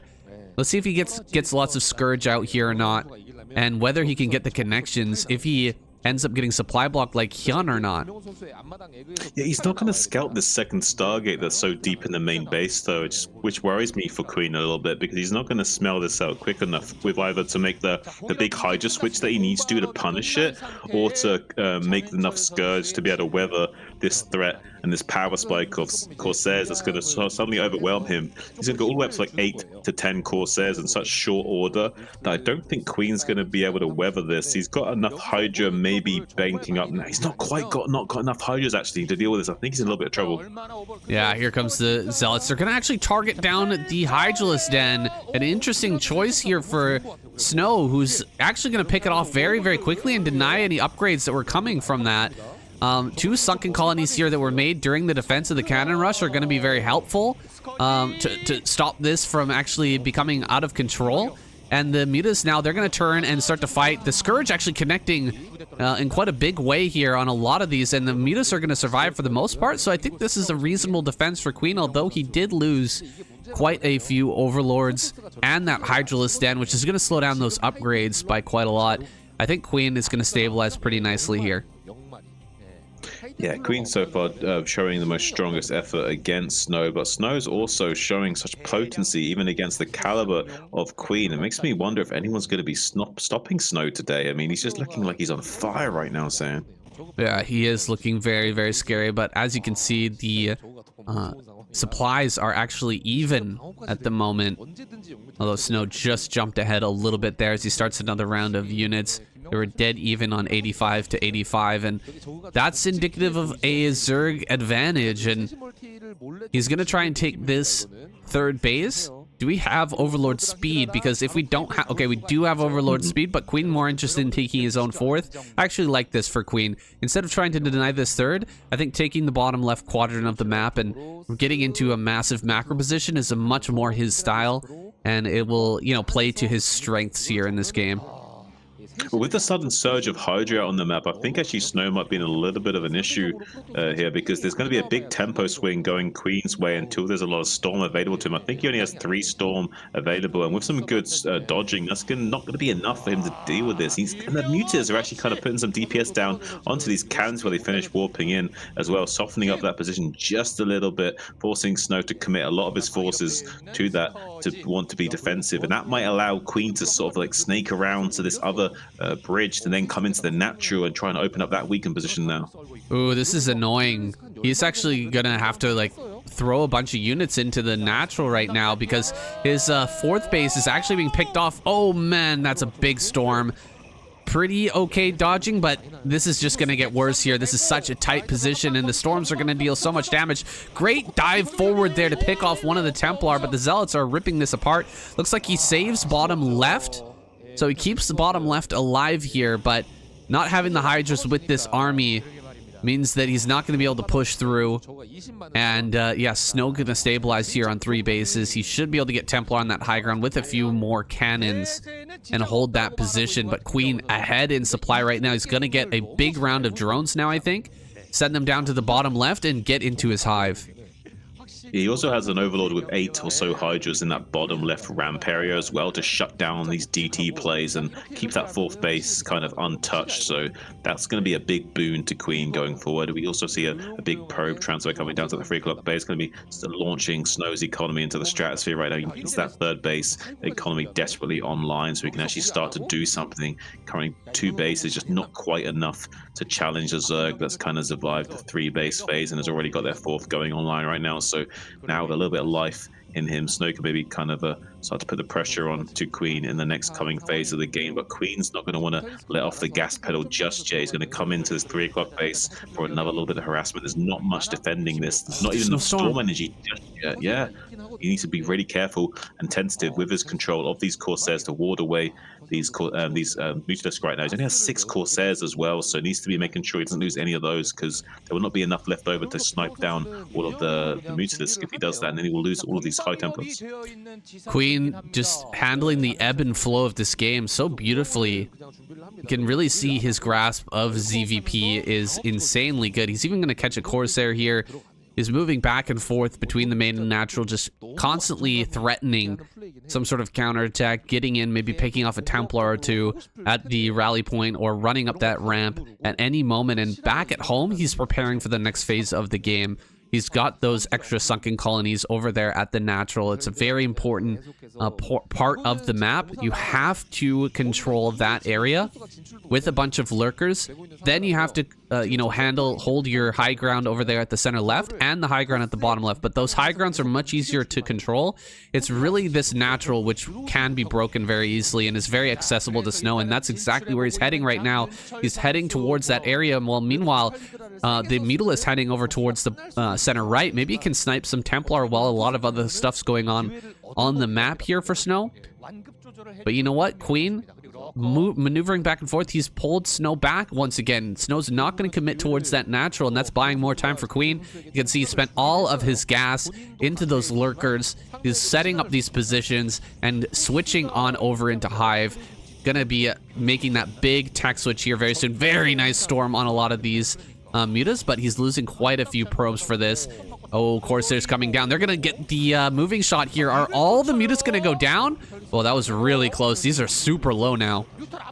Oh yeah, this is actually a really big mistake from Queen. He's actually overextended completely. He has traded a few of these High Templars off for these Hydra, which is not too bad, but look how much infantry is left over for Snow. I would say overall, Queen's still such a phenomenal position, but he needs to be careful not to bleed off his army like that. He also nearly lost all those Mutalisks for free to those Corsairs moving shots, so I'm not sure if I love the Queen's position. So far, it looks really strong, and I feel like he is going to take this game, but he needs to make sure he's a little bit more cautious than this, and he needs to be playing absolutely flawlessly against someone like Snow right now. Yeah, Snow's just been so on fire today, but I think Queen might be the guy to take him down, especially from this position where he's already secured 4 bases, and he still has some Mutalisks left alive for the drop defense. Snow gonna take the base over here at the top center. He gets that 1 cannon shut down, but he should be able to save everything. You can see that crackling upgrade is coming in now. We're gonna have a lot more links on the field. This is the dangerous position though. Snow, he's going to start to push through here. He's going to start to skirmish with the sunken colonies and these lurkers here, but he doesn't have any storm down on this low ground just yet. There's 1 Templar making his way up here. He picks off the Observer. Very nice moves from Queen. Going to slow this down even further, and another base going down at the same time in the bottom left. A base going down here in the bottom right for Snow, though. He's going to try and out-expand and out-macro this opponent, but look at all the links coming through here. There's not enough Zealots with this. There's no Zealots, in fact, and no Storm to help out, so all the Dragoons are going to start to go down. He does manage to run up onto high ground, but this is not looking good for Snow. He is not going to be able to break this position. He's going to have to be okay with just sitting up here on high ground, and there's going to be Dark Swarm soon, so Queen can probably push this base. This is not looking good for Snow, man.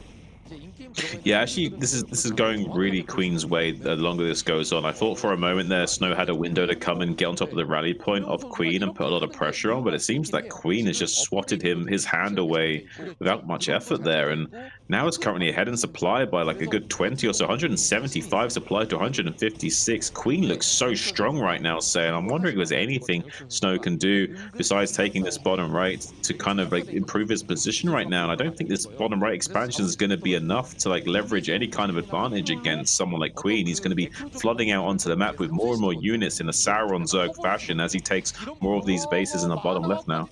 Oh, this is a good moment here for Snow. If he can get on top of these lurkers here, he does drop some storms on that, forces the cancel. Does have a few more storms here to work with, but the Dark Swarm coming in clutch right now. He's going to just run forward here with the Zealots, trying to break this position. This is a Hail Mary attack for Snow right now. He's trying to get in there and deal some significant damage, but look at all the army coming up from Queen. He is going to overwhelm this. Snow actually needs to make a run for it now. He is in a kind of a precarious spot where he's going to lose his whole army if he's not careful. This is exactly what Queen wants, is the Protoss to commit his force to the rally points and then be swallowed up. But Snow's doing a good job of storming at the critical moments here and maybe able to snipe this. Nidus would be a huge pick for him as well, and making it much more difficult for Queen to mount defenses against these auxiliary forces. But so far looks like Queen's almost gotten on top of these units and cleaned them up. But the few rallying units coming in from the eastern flank, maybe Snow can keep the force going strong enough to do something. No, look at these mutants. They're swooping in. They've recovered their HP over all this time. Finally now on a high enough HP they can remain relevant in this game despite taking a few Archon shots. So now finally getting some use out of these units once again is Queen, and now going to be pushing Snow all the way back to this high ground 12 o'clock position. And I don't think there's much life left in the soul of Snow to continue going. I think he's starting to melt slowly but surely. He was a beautiful snowman, and he's slowly but surely melting as the winter season continues on. Oh man, I don't know. That was a butt clench moment there. I was a bit afraid that Snow was going to push through and end Queen right then and there. He was on top of the rallies. All the Hydras popping out were just getting sniped, and that can be the kind of end game, or the end of the game for the Zerg players. When your units start popping out and just dying instantly, you're not able to get those rallies together to actually fight, and the Protoss just gets more and more value. Oh, big storms here. Huge storms on those Mutilas. He was trying to get down into that base, maybe pick off some probes, but ends up getting wrecked, and Snow has so many cannons on this high ground. This is actually becoming a very rough position for Queen now. If Snow's able to take half the map, things get really scary. Really good job sniping some of these Templar, picking off all the Corsairs as well. He's not going to be able to kill, I think, both these cannons, though. And there should be one more storm here for Snow.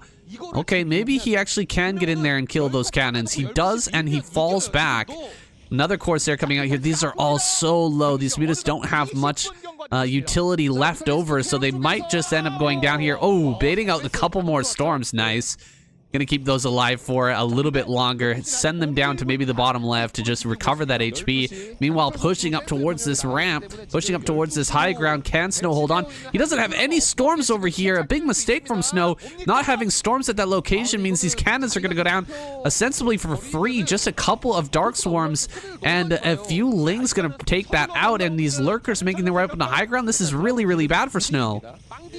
Yeah, there's a DT on the ramp that slowed down the advance of those Lurkers, but it still might not matter. I mean, there's so many forces that can just flood up this ramp right now for Queen, and there might not be enough for Snow to defend this. He's not got enough storms under this army, under these swarms and this army of Zerg just flooding in. I don't think he's got enough to defend against this. There's a few reinforcing Zealots slowly making their way over here, but I think as Queen just keeps rallying units to this 12 position, eventually will be breaking through. A nice little plague peppering the army here, getting it some nice chili sauce, making it even sweeter to eat up later on. Zerg currently looking absolutely unstoppable right now as they also take the 6 o'clock base, kind of evening out the bases, which is kind of really favoring the Zerg right now. 170 supply of a big bank, and I don't feel like Snow has got enough life in him to keep fighting Queen for much longer here. Well, I don't know, man. Snow is just so monstrous here. He's still got a few more units here on this high ground. More Templar making their way up, and actually Queen's starting to feed into him a little bit. Losing more and more Lurkers over and over again up this ramp is not a winning strategy here. He's even going to lose the Defiler to this storm. That was an amazingly efficient storm. Archons here just standing on the top of the ramp. They're going to have so many kills if the Lings keep running up here. And look at this, Queen's starting to run out of money in some of his bases. He's got those other bases online down at 6 o'clock and the bottom left, but Snow's going to take bottom right completely. He's going to take that low ground, and with the map being split in half, that is a situation that does favor Protoss. You know what? Yeah, I mean, the longer I look at it, this situation is slowly starting to favor Snow more and more. If he can somehow manage to maintain this game state, I'm kind of surprised that Queen wasn't able to get much more done here with his army at 12 o'clock. It is such a frustrating map. To attack up into these bases, reminiscent of Fighting Spirit, and even worse in some respects. These bases much more square in their shape, so can be a little bit trickier to attack into. And Queen really struggling to do just that, and is now also having a little bit hard time with it in securing the 6 o'clock base as Snow comes up here with 2 Archons. Might better get this drone line before they can drill out for safety. Oh, we might get the drones saying so many drones just went down. Yeah, 7 and 8 kills on these 2 Archons. They have done so much work here, but Lurkers have now jumped into position, gonna defend properly here at the 6 o'clock. So, you know, Queen is gonna hold on to that for now, but again, this is split map. Snow can slowly push down here. We're gonna see Reaver come out here soon, I think.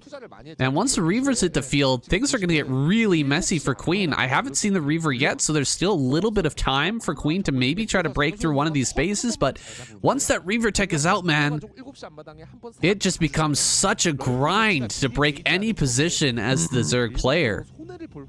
Yeah, I mean, it's really frustrating. Even when you are advantaged to win, it's still just frustrating as to be a Protoss player that's just turtling like that with just cannons, Templar, and Reaver at every expansion. It's just so cost inefficient to attack into that with pretty much any Zerg army that you can muster. So instead, Queen kind of hoping for a situation like this where you can catch the army kind of unsuspecting in the middle of the map. Might get another plague on the army. There's the beautiful plague that I was looking from Queen. He does manage to get the majority of Snow's army with that. Needs to buy a little bit of time now to reinforce with some more units while the plague ticks the army down all the way to 1 HP, so we can come in here and gobble that up. He wants to come into the bottom right here and deny this expansion going up, while also maybe expanding down here himself. He needs to secure another expansion while also denying one of Snow's.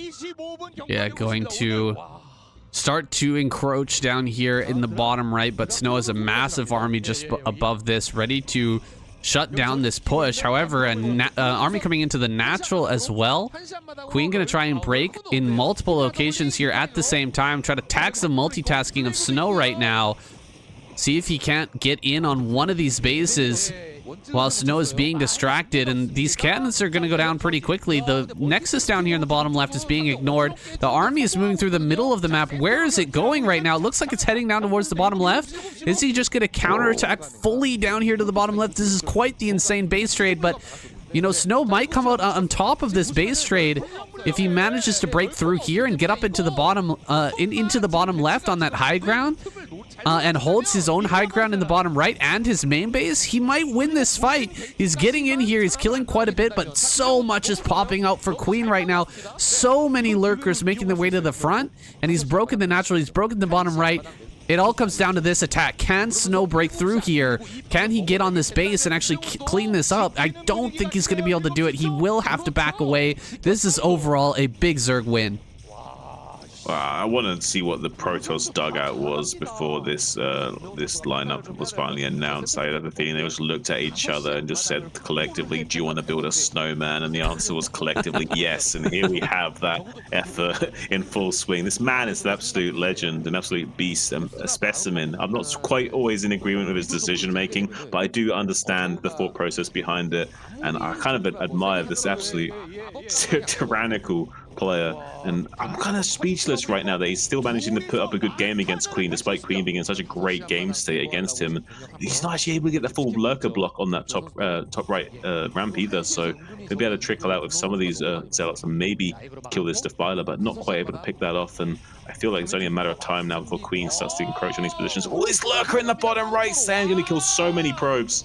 Ooh, that lurker attack actually huge right now. So many probes have gone down, and he is just now noticing that here. Brutal damage, and I am so impressed with Queen, the way that he's been just constantly dishing out the plagues over and over and over again has really brought him so much value in this game. He's barely held on to this advantage throughout the game, and now he's actually pushing it to the very limit. He's probably going to come down with the entire might of his army, try to break the bottom right.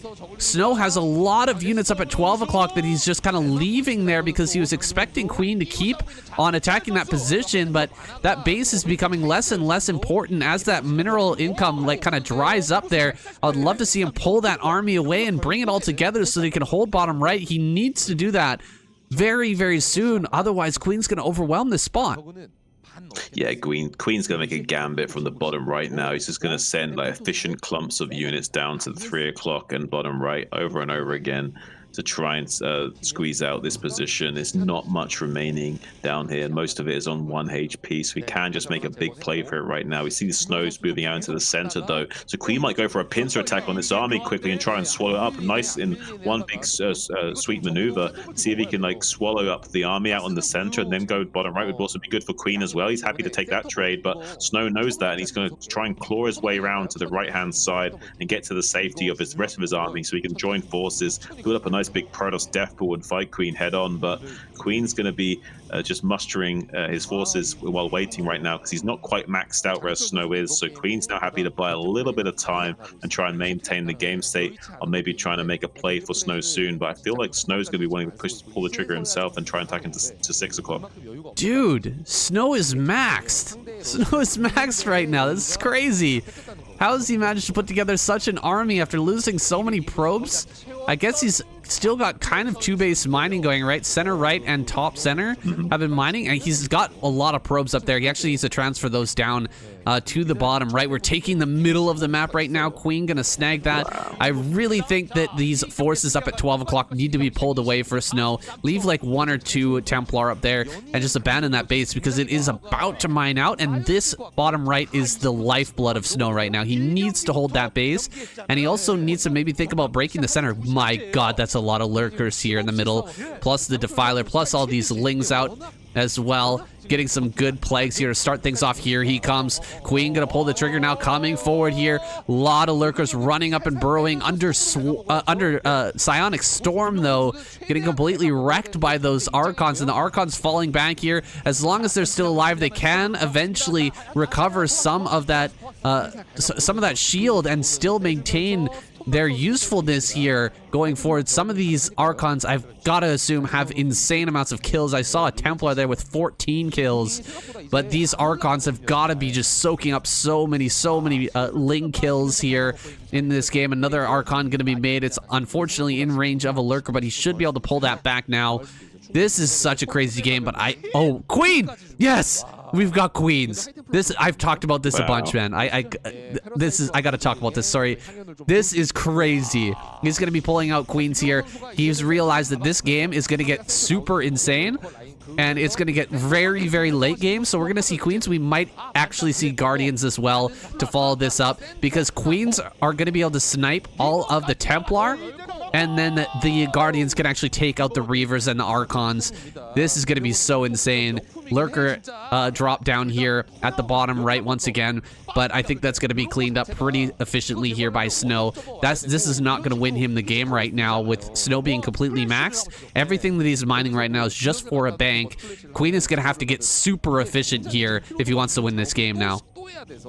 Snow actually doesn't have an observer in the bottom right, so we have to use a Reaver Scarab trick targeting his own units to kill the Lurker in his natural, and now going to have to do something similar to the Lurker in his main. So he did deny mining in the main base in the bottom right for quite some time, so it's a little bit frustrating for him. Eventually does clean that up nicely, like you say. And yeah, like the Queen's using Broodlings on the Templar is going to be the efficiency that Queen needs to kind of make anything work with this current game state, because he's not really in the greatest positions economically. He's only got this middle base as compensation, and that's not really usually favoring a Zerg. So currently this game state does favor Snow. One way he can try and win the war of attrition is by using these units like Queens, Brooding, and these High Templars, and try and win on the late game trades that way. And so far that might actually work out for him, but Snow's going to be putting him to task, making so many High Templars. And now we see a big flooding forward of the units trying to trade with Snow. But look at these beautiful storms, Say, absolutely wrecking through the front line of Queen. Queen needs to be careful. He's being a little bit careless right now. Yeah, you can't keep doing this over and over again, and this is the reason why I argue for Queens in the late game. You have to get some sort of value out of your units. It's better than running into storms. He's actually loaded up a lot of his army supply here, and he's gonna go for a drop, it looks like. Maybe down towards the bottom right. I'm not sure where he's going with that, but man, he's just not even going to allow these queens to take effect. The queens are never going to come into effect. He's going to lose this middle. All the drones are going to go down here. He's going to gamble everything on one big drop on top of the Reavers right now. But I just don't see this working out for him. The army can come back and clear this out. The Reavers are starting to go down, but they're going to get so many kills here on these units. Lurker's trying to run forward and kill that. He does get that, and he's going to deny that base for now. But look at these queens just sitting over here on the left-hand side. They're not doing anything. They haven't, you know, casted even a single broodling just yet. Maybe if he snipes every Templar with those queens now, and then he can defend with just pure Lurker, maybe he can put something together. But look at this. Snow coming through with just massive, just a huge control group of Archons and 2 Reavers. He does lose the shuttle, but he can, of course, produce more of those. And he's still mining down here in the bottom right. I think that Queen is just about out of this. Look at these snowmen ending the matriarchy. Queen taps out. What a beautiful specimen of a man. He's ice cold with his sunglasses. He's probably got 2 pairs of sunglasses on, so when he can take off his sunglasses while still wearing them. What an absolute beast of a player, Sam. Oh man, that's, I mean, when I talk about using queens in the late game, that is not the way that I was that I was meaning. Well, that's not what I had in mind, man. You gotta turtle up that middle of the map, and you can see that Snow is constantly throwing down storms and just getting value over and over again out of those Templar and then making them into Archons. You have to come forward with the Queen, snipe a whole bunch of those Templar, and then move in with something like Guardian, something that cannot be dealt with just from the ground, because you've got those Guardians with the Lurker underneath. The Archons can't run underneath them, and you can just push everything back. You can kill the Reavers with the Guardians and push through to the win, but you know, that was just not in the cards there for Queen. He went for a massive drop counterattack. It was very strange, the decision making there for Queen, but you know, he did kill the one base, but he got broken in the center and he got broken down at the bottom center as well. Yeah, things are looking dire here for anything not Protoss. Protoss just dominating in KCM right now. Can you believe it, Shin? I mean, I want to say I can't believe it, but after week number 1, I'm a believer. I'm a believer. All right, let's jump into our next game. All right, we're moving on to set number 5. We've got Snow down here, or up here in the top right, Light down in the bottom right. Man, Snow, I think we're witnessing history being made here. He may be getting a double all kill today. I mean, yeah, we were just talking about that off screen a moment ago. I would love to see that, saying I'm all for it. I mean, I didn't quite expect Protoss to come this strong out of the gates early on in the season, but I'm all for it. Despite being a Zerg main and wanting to see Zerg do well, I'm all for seeing such interesting narratives being drawn and scripted by the most beautiful actors in the world, which these are these Starcraft gamers who are both like not only masters in their ability to make these crazy decisions, but they're like artists in their own right, and how they are moving their keyboard and mouse in such a way that's almost like majestic. You know, so these are people able to like paint with their minds, and they're doing so at a caliber that I think you and I could only dream of playing at. So. Well, now there's a brand new canvas here to paint a beautiful picture. Snow is showing us as he scouts across the map on Citadel, which is a brand new kind of crazy looking map with some really weird ramps here. Like, as you can see in the natural, this ramp, I don't even know what to call that, a reverse half ramp or something like that. I'm not really sure what to even say about it.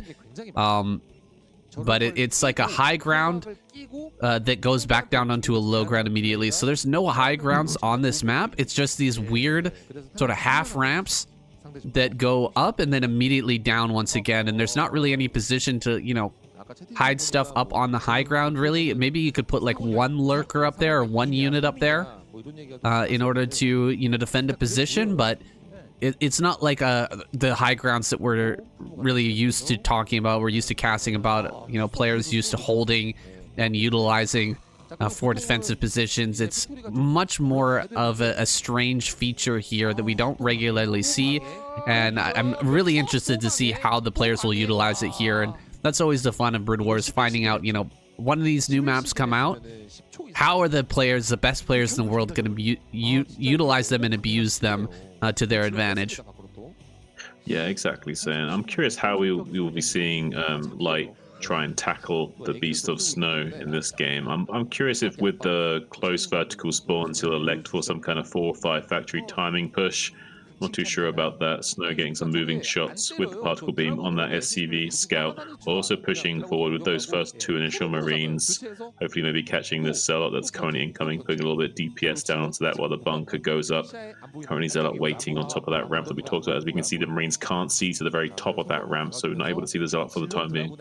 Yeah, Zealot is hidden by that high ground for the moment. A bunker being placed way out in the front here. Interesting placement on this bunker, and we're not actually mining any extra gas, so it is going to be a command center here, but Snow will have to poke in pretty far in order to see that command center coming down, and that will put quite a bit of damage onto the Dragoon. So far he hasn't done that, maybe just assuming that that's going to be coming down, and he won't be going for a 2 factory push. But you know, on every new map, anytime there's a brand new map, Rushes become more and more consequential. They become more and more, you know, strong. Right. Because, you know, players are just not totally mapped out on how long it takes for, you know, a 2 factory push, for example, to get across the map. They're not exactly sure about the, you know, the positionings and all of that type of things. Rushes can be stronger and stronger. Yeah, also it's easier to take the driver's seat and be the aggressor rather than like be the one that's being reactionary and needing to, like, you know, dot your I's and cross your T's perfectly to survive the waves of assaults. It can be much easier just to be the one that's being the aggressor and, like, you know, putting the pressure on your opponent from start to finish and forcing them to be the one that's the end up one making mistakes and not knowing the map perfectly to fully adjust to the incoming threats. Yeah, absolutely, and that's why we often see, you know, 2 Hatchmuta or something like that kind of dominating Terran players in the early parts of a new map. Just very, very strong. If you don't know exactly where to place your turrets, it can be really, really painful. At the same time, you know, Reaver play is going to be very strong, and that's going to favor Snow. You know, Terran here to Light might not have the perfect positioning on his turrets like we saw last week, right? What was the map that he got broken on last week? I think it was, you know, I can't even remember the name of that map, but it was a new map, and he didn't have the exact perfect turret position, and Best was able to sneak in and just get a huge amount of damage with his Reavers by barely sneaking in between the 2 turrets. So hopefully Terran, pardon? Was it Blitzy? Blitzy, maybe. I actually can't remember which map it was, but you know, maybe Light has done a little extra practice here to make sure that he got the perfect turret position in this game at least. Yeah, I think it was Blitzy and Light was in bottom right and Snow was top right, if I'm not mistaken. Maybe I'm mistaken, but yeah, I think so. It could be the case, and we're going to see an engineering bay come down here. So he's getting prepared to set up that turret defense, that turret ring. We'll see if Snow can find his way in there, though. Because it is a new map, it's going to be hard to set it up perfectly, and we'll see that positioning coming down now. He sees the Reaver incoming. The turrets are not done yet. I actually don't see any turrets started. Okay, there's the turret at the natural one in the main base. This could be a little bit late here for Light, but he's got a good force moving into the main base. He's got mines out on the map to make sure that there's nothing approaching his natural. First set down here with this Reaver, picks off that mine, gonna get a Vulture as well, targeting onto that Reaver. He only loses 1 more Vulture and gets a couple of shots on that Reaver. So Reaver being brought to low HP, it's gonna have to back off for now. And it seems like Light has held this pretty well perfectly at this point. About 60 or so hit points remaining on that Reaver, lost all of its shields as well, so Needs to be a little bit careful in here. He's going to be using... Oh, nearly losing that Reaver to the mine. There's more mines in here than he would care for right now. Needs to be careful not to lose that Reaver to any mistakes. Snow's usually very on top of his shuttle control, though, so very uncharacteristic of him to lose the Reaver to a mine at this point in the game. We see some Vultures, though, trying to get a little bit of surround on these Dragoons, laying down some mines in their wake and maybe getting some easy detonators. No, nice little split there from Snow. Going to be saving all of those Dragoons from a certain death, and instead going to be having to deal with losing this probe at the 12 o'clock before he can finish building the pylon wall. But did get that Nexus started nice and early, so I think Snow's currently on curve right now. I think this is going to be giving him enough chance to be fairly favorable against Light in the mid game, but so far Light has navigated this game pretty flawlessly, only just now taking some significant damage to his infrastructure by losing some of these building SCVs to this Reaver, but other than that, really weathering the storm and looking not worse for wear for the time being. Oh my god, I can't believe he's still going for damage here with this Reaver. There's so many mines in this base, but he's still managing to find little bits of damage here and there. His Reaver's taking some serious hits though, so it might be on red HP at this point. I wouldn't be surprised to see that like nearly dead at this point. But Snow, he's still looking for that, still trying to find a way in here, and Light just defending very, very well. As this third base comes up though, Snow, he's going to transfer probes. Is this the opportunity that Light's looking for? Whoa, whoa, whoa, 3 SCVs heading out on the map. This seems like a new map problem here, with those SCVs just running out. I don't know where they were headed, but it looks like a misclick from Snow. The probe line is going to make its way safely over to top center, so not able to capitalize on that probe transfer. Snow being a little bit late with that, and it's going to work out fine for him here. All of them progress to the third base unmolested. They're going to be able to start that mining there in short order. A lot of factories coming up though. Is Light going to go for one massive attack, or is he going to stretch out and try to take a third? Well, he's gone for the 5 factory, which I assumed that he maybe would go for that, and he is going for 5 factories. I imagine he might not necessarily push with this though. He might just like want to attack and defend at the same time, and then go up this vertical axis and take 3 o'clock and try and secure a third with this huge army count, kind of playing a little bit like Mihu would, and like going up to a high count of factories just to be able to get out on the map, take your expansion, and then get grades as kind of like an afterthought. It's looking like that. He's slowly pushing forward here, but 2 Reavers have kind of contained him for now. Looks like the Observer will get picked off. Observer picks are very big as you're trying to bust forward here. Any mines are going to be a real problem for Snow. A second Observer does come up. Can he snipe that? He scans. He's looking for the Observer or the shuttle, whichever one he can get. And Snow smartly backing away from that position. He's going to keep all of that alive, and the Vultures are starting to come out here. Light has quite a good supply, but he has to take a very good engagement here. This first fight is going to be essential that he takes a very nice fight. Ooh, gets a couple of shots on that on that shuttle. Shuttle getting very low. Reaver's still very healthy though, and one Goliath got taken out. Some of them were weakened, and it's going to be harder to jump on top of that shuttle now, but not pulling back the Dragons in time. He's going to get a couple more shots on these Reavers. Things are not going as great for Snow as one might think. Usually he's a lot better at pulling these back and getting more damage with the Reavers as the Terran is pushing out, but Light is doing this very smooth, very swift pushing forward that's hard for Snow to counteract. Actually, he's going to take this base as his third. That's a little bit interesting. I really thought he was going to take 3 o'clock. Well, I guess this makes sense, actually. He wants it to be further back so he doesn't have to be so entrenched and overextended, so he doesn't have to worry about being split apart from these kind of back angle attacks if his army's exposed and pushed farther forward. So instead going to be able to like control the center more, and I guess he's thinking of this a little bit more like a chess player when wanting to control more of the center of the board rather than like overextending himself, and can't necessarily fault him for that. And I do like how tentative he's being. He's extremely composed right now, and he's been very methodical in how he's been engaging with Snow and coming out onto this map, and I can't fault him so far. I think I do like this idea of him taking this third base and using the geometry of this map to his advantage. Ooh, he gets the snipe on the probe heading over towards the top left. That's annoying for Snow right now because he actually does need to get a 4th base up. He's going to take this mineral only here at the front, but that's a very close push away for Light to get up there and actually shut that down. He's coming in with 2 drops now. Is he gonna actually go for this? Oh man, he's gonna fly over a lot of turrets here. 2 shuttles coming in, dropping zealots on top of this. He's gonna get the reavers down. Can he get some big shots? 1 big shot there from that reaver. A lot of these vultures are gonna go down, but the reavers are taking a lot of damage as well. 2 more hits there on these reavers. He's gonna get 1 more shot. No additional scourge, or no additional scarabs coming out. And that will be shut down. So a big portion of the snow defense has been taken out with the fall of that reaver. However, I'm sure he'll continue to make those, and another reaver should be popping out here soon to help out with the defense. This probe gonna die again. Oh my god, this is so painful. He's being slowed down a lot in taking out this taking up this top left. This is crazy.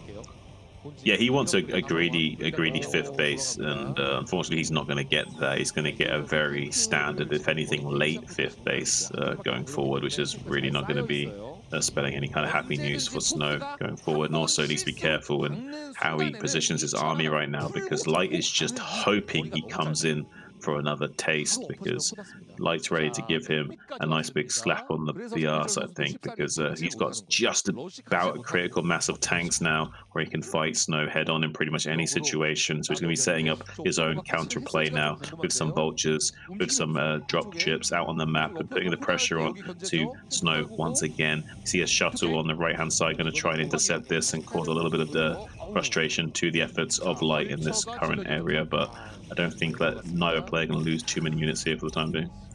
Yeah, that drop getting shut down pretty well, but that dropship can move around to the left-hand side, come up towards that top left area of the map. Maybe, with a big round of vultures making their way up there, set up a bunch of mines to make this a strong position. Oh, here comes Storm? Nope, just another Reaver coming in. Can he get a good shot with this Reaver? Looks like not gonna happen. He does get 2 more tanks though. 2 tanks for 1 Reaver, not the worst trade in the world. But here comes that dropship and those vultures up here laying down the mines, slowing this down. The dropship's gonna land on this high ground, I think. No, not a high ground, excuse me. Just not a normal map at all here. He is going to siege up, but I think that this army will be easily cleared by Snow. Snow gonna get on top of all of this with his zealots and dragoons, kill off this drop. Not really getting the damage that Light was looking for, but slowing things down and actually opening up a position here, opening up some space to maybe start to move forward with his armies at 165 supply. He's thinking about doing this attack here, or maybe he's thinking about moving forward and taking that 4th. What do you think, Shun? Yeah, no, I feel like he is going to be starting to expand either vertically and putting the pressure on and just going to try and take out this expansion in the center while also getting on top of the rally point, or he'll want to play wide and play super late game and just go horizontal and take the entire southern half of the map. It's going to be one of those 2 things very soon, and we're going to start to see whether or not Light feels confident enough to just go for that kind of maneuver. I don't know if he will, though. I feel like he's at the moment going to be just playing reactionary to the fluidity of Snow, who's currently pushing the issue himself in the center and coming into this big tank line that Light's got set up here. D-Matrix goes down preemptively before the storms do, going on top of all those tanks, taking so much true damage from those Silent Storms. 110 damage over 2.5 seconds, ripping through that Terran armor. The D-Matrix not quite cutting it. There's not enough vultures to soak up these zealots because they're all in the top left right now, trying to ravage and raid the probe line up there. So many storms making the connection with the Terran army right now. Not many units left over, like currently 100 supply to 144 of Snow as he tries to get pushed forward now, taking out the remainder of these Terran siege tanks. Vulture's doing a good job of softening up these Dragoons and starting to force the Templars into morphing into Archons and starting to kill the side, but not before maybe losing this command center, Stan.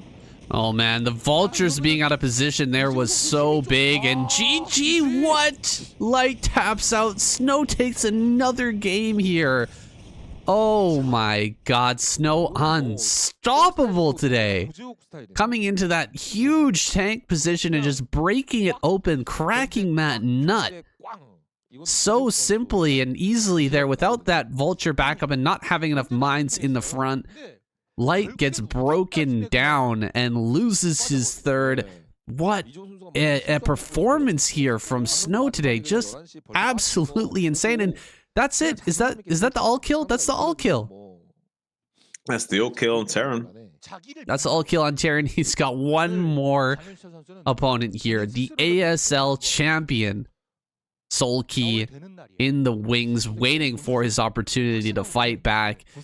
Can he do the reverse all kill, or is Snow gonna get the double all kill here? We're gonna find out in our next match. Well, here we are in potentially the final game of the night. Solkey on Dark Origin in the bottom right and Snow in the top left. This is kind of nerve-wracking, I would say, for the Zerg player. After watching Snow just wreck through every single other, member of Zerg and Terran. I mean, you're the ASL champion, but still, it's gotta be a little bit disheartening here to see how powerful Protoss is in this current era.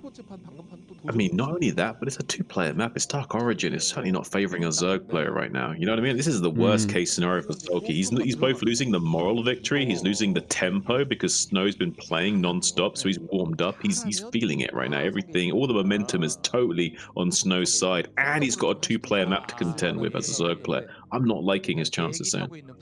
Yeah, it's scary. Very scary. You're definitely right about, Snow having the momentum here. And, he's coming off of a bunch of really, really clean, good wins after taking out Light there. And in that fashion, seriously, just crushing his third after, really great defense overall from Light. That is such a moral victory. That is, like, almost no player in the world can do that besides, I think, Snow and Best. Best and Snow are just so good at breaking those positions open, and Snow hit that perfectly. He's going to be feeling so good coming into this game. Solkey is really going to have to outmaneuver him here. He's going to have to take the wind out of his sails, and I'm not sure how. Yeah, and in fact, Snow almost getting the block on this hatchery right away at the third. So Solkey was prepared to take that both at his natural and his third because he knew that Snow would go for the block no matter what. It's one of the issues with these two-player maps as Zerg. You kind of are forced into these weird positions where you kind of have to like take an economic hit in one way, shape, or another. And so he's gone for the overpull to be safe against any kind of like two-gate play. But now he's also had to like send out two drones, like one to build the natural at both locations, just because there's guaranteed block at one of them. So already losing a little bit of mining time in the early game just because it's two-player maps. Really a bad situation to be in Zerg. There's not really any way you can navigate these situations and still come out on top. Something that I've found really difficult on this map is when the opponent blocks your natural, even with a pylon sometimes, and then goes two-gate behind it. And they just pressure you at the two-gate. They force your third base over here. They force your natural over at your third, and then you're kind of stuck between two positions. You have to build Sunkins to defend, and you can't build Sunkins in both places at the same time and hope to come out in an economic way. So it's a precarious situation for sure. It's not going to be as scary here because it's just a single gate, and he did get his natural down in the right spot, but yeah, I definitely know what you're talking about, Shun, and it is rough on this two-player map. I'm really liking the confidence of Snow. He's got one Zealot confidently just hunting down the 4 Zerglings. That's a sign of someone that's really confident in their Zealot control, because usually 4 Zerglings wrecks one Zealot all day, every day. But with even just like fairly competent Zealot micro, that starts to become a little bit of an issue. And actually the Zealot starts to win those exchanges with some good move micro from the Zealot. So we see the confidence of Snow even now against the caliber of Solkey. I really am starting to worry a little bit for Solkey, because he's a macro-centric player, and on Dark Origin, I'm not sure how he's going to be able to leverage his skill set against someone like Snow. I have a feeling we're going to see a really good game out of Solkey. I just don't think he's going to come out on top. Well, Solkey's got some Lings here at the front. He's built quite a few Lings back at home, and Snow is just defending properly. Oh, if he moves out with these Zealots right now, that could be a problem. Some Lings are sitting here on the left-hand side, and there's quite a few Lings out on the map already. So these 3 Zealots, I think, are just going to be sacrificial. Did he actually see those 3 Zealots moving out, though? It feels like he's kind of forgotten about these Lings over on the side. Maybe he's waiting for everything to move out. And he's going to come in here. He's going to come in for the counterattack, going for the probe, jumping on that probe. He's going to get the probe. He's going to get on top of this Zealot too. Perfect surround on this Zealot. Zealot is going to go down here for sure. And he can get on top of these probes here. Oh, the probes are doing a great job blocking though. And the Zealots are coming back. He might be able to salvage this position here. He's losing quite a few probes, but the Zealots are going to come in from behind. The cannon, can he kill the cannon? He might be able to get the cannon. He forces a cancel on the cannon. Cannon will have to restart. 2 Zealots here, going to get inside this wall. He needs to cover this wall. Do not allow these Zealots to go down. The Ling flood is coming across the map right now. Sulky, he wants to win right here, right now. Not content with taking this to a long game. He's decided he is just going to win.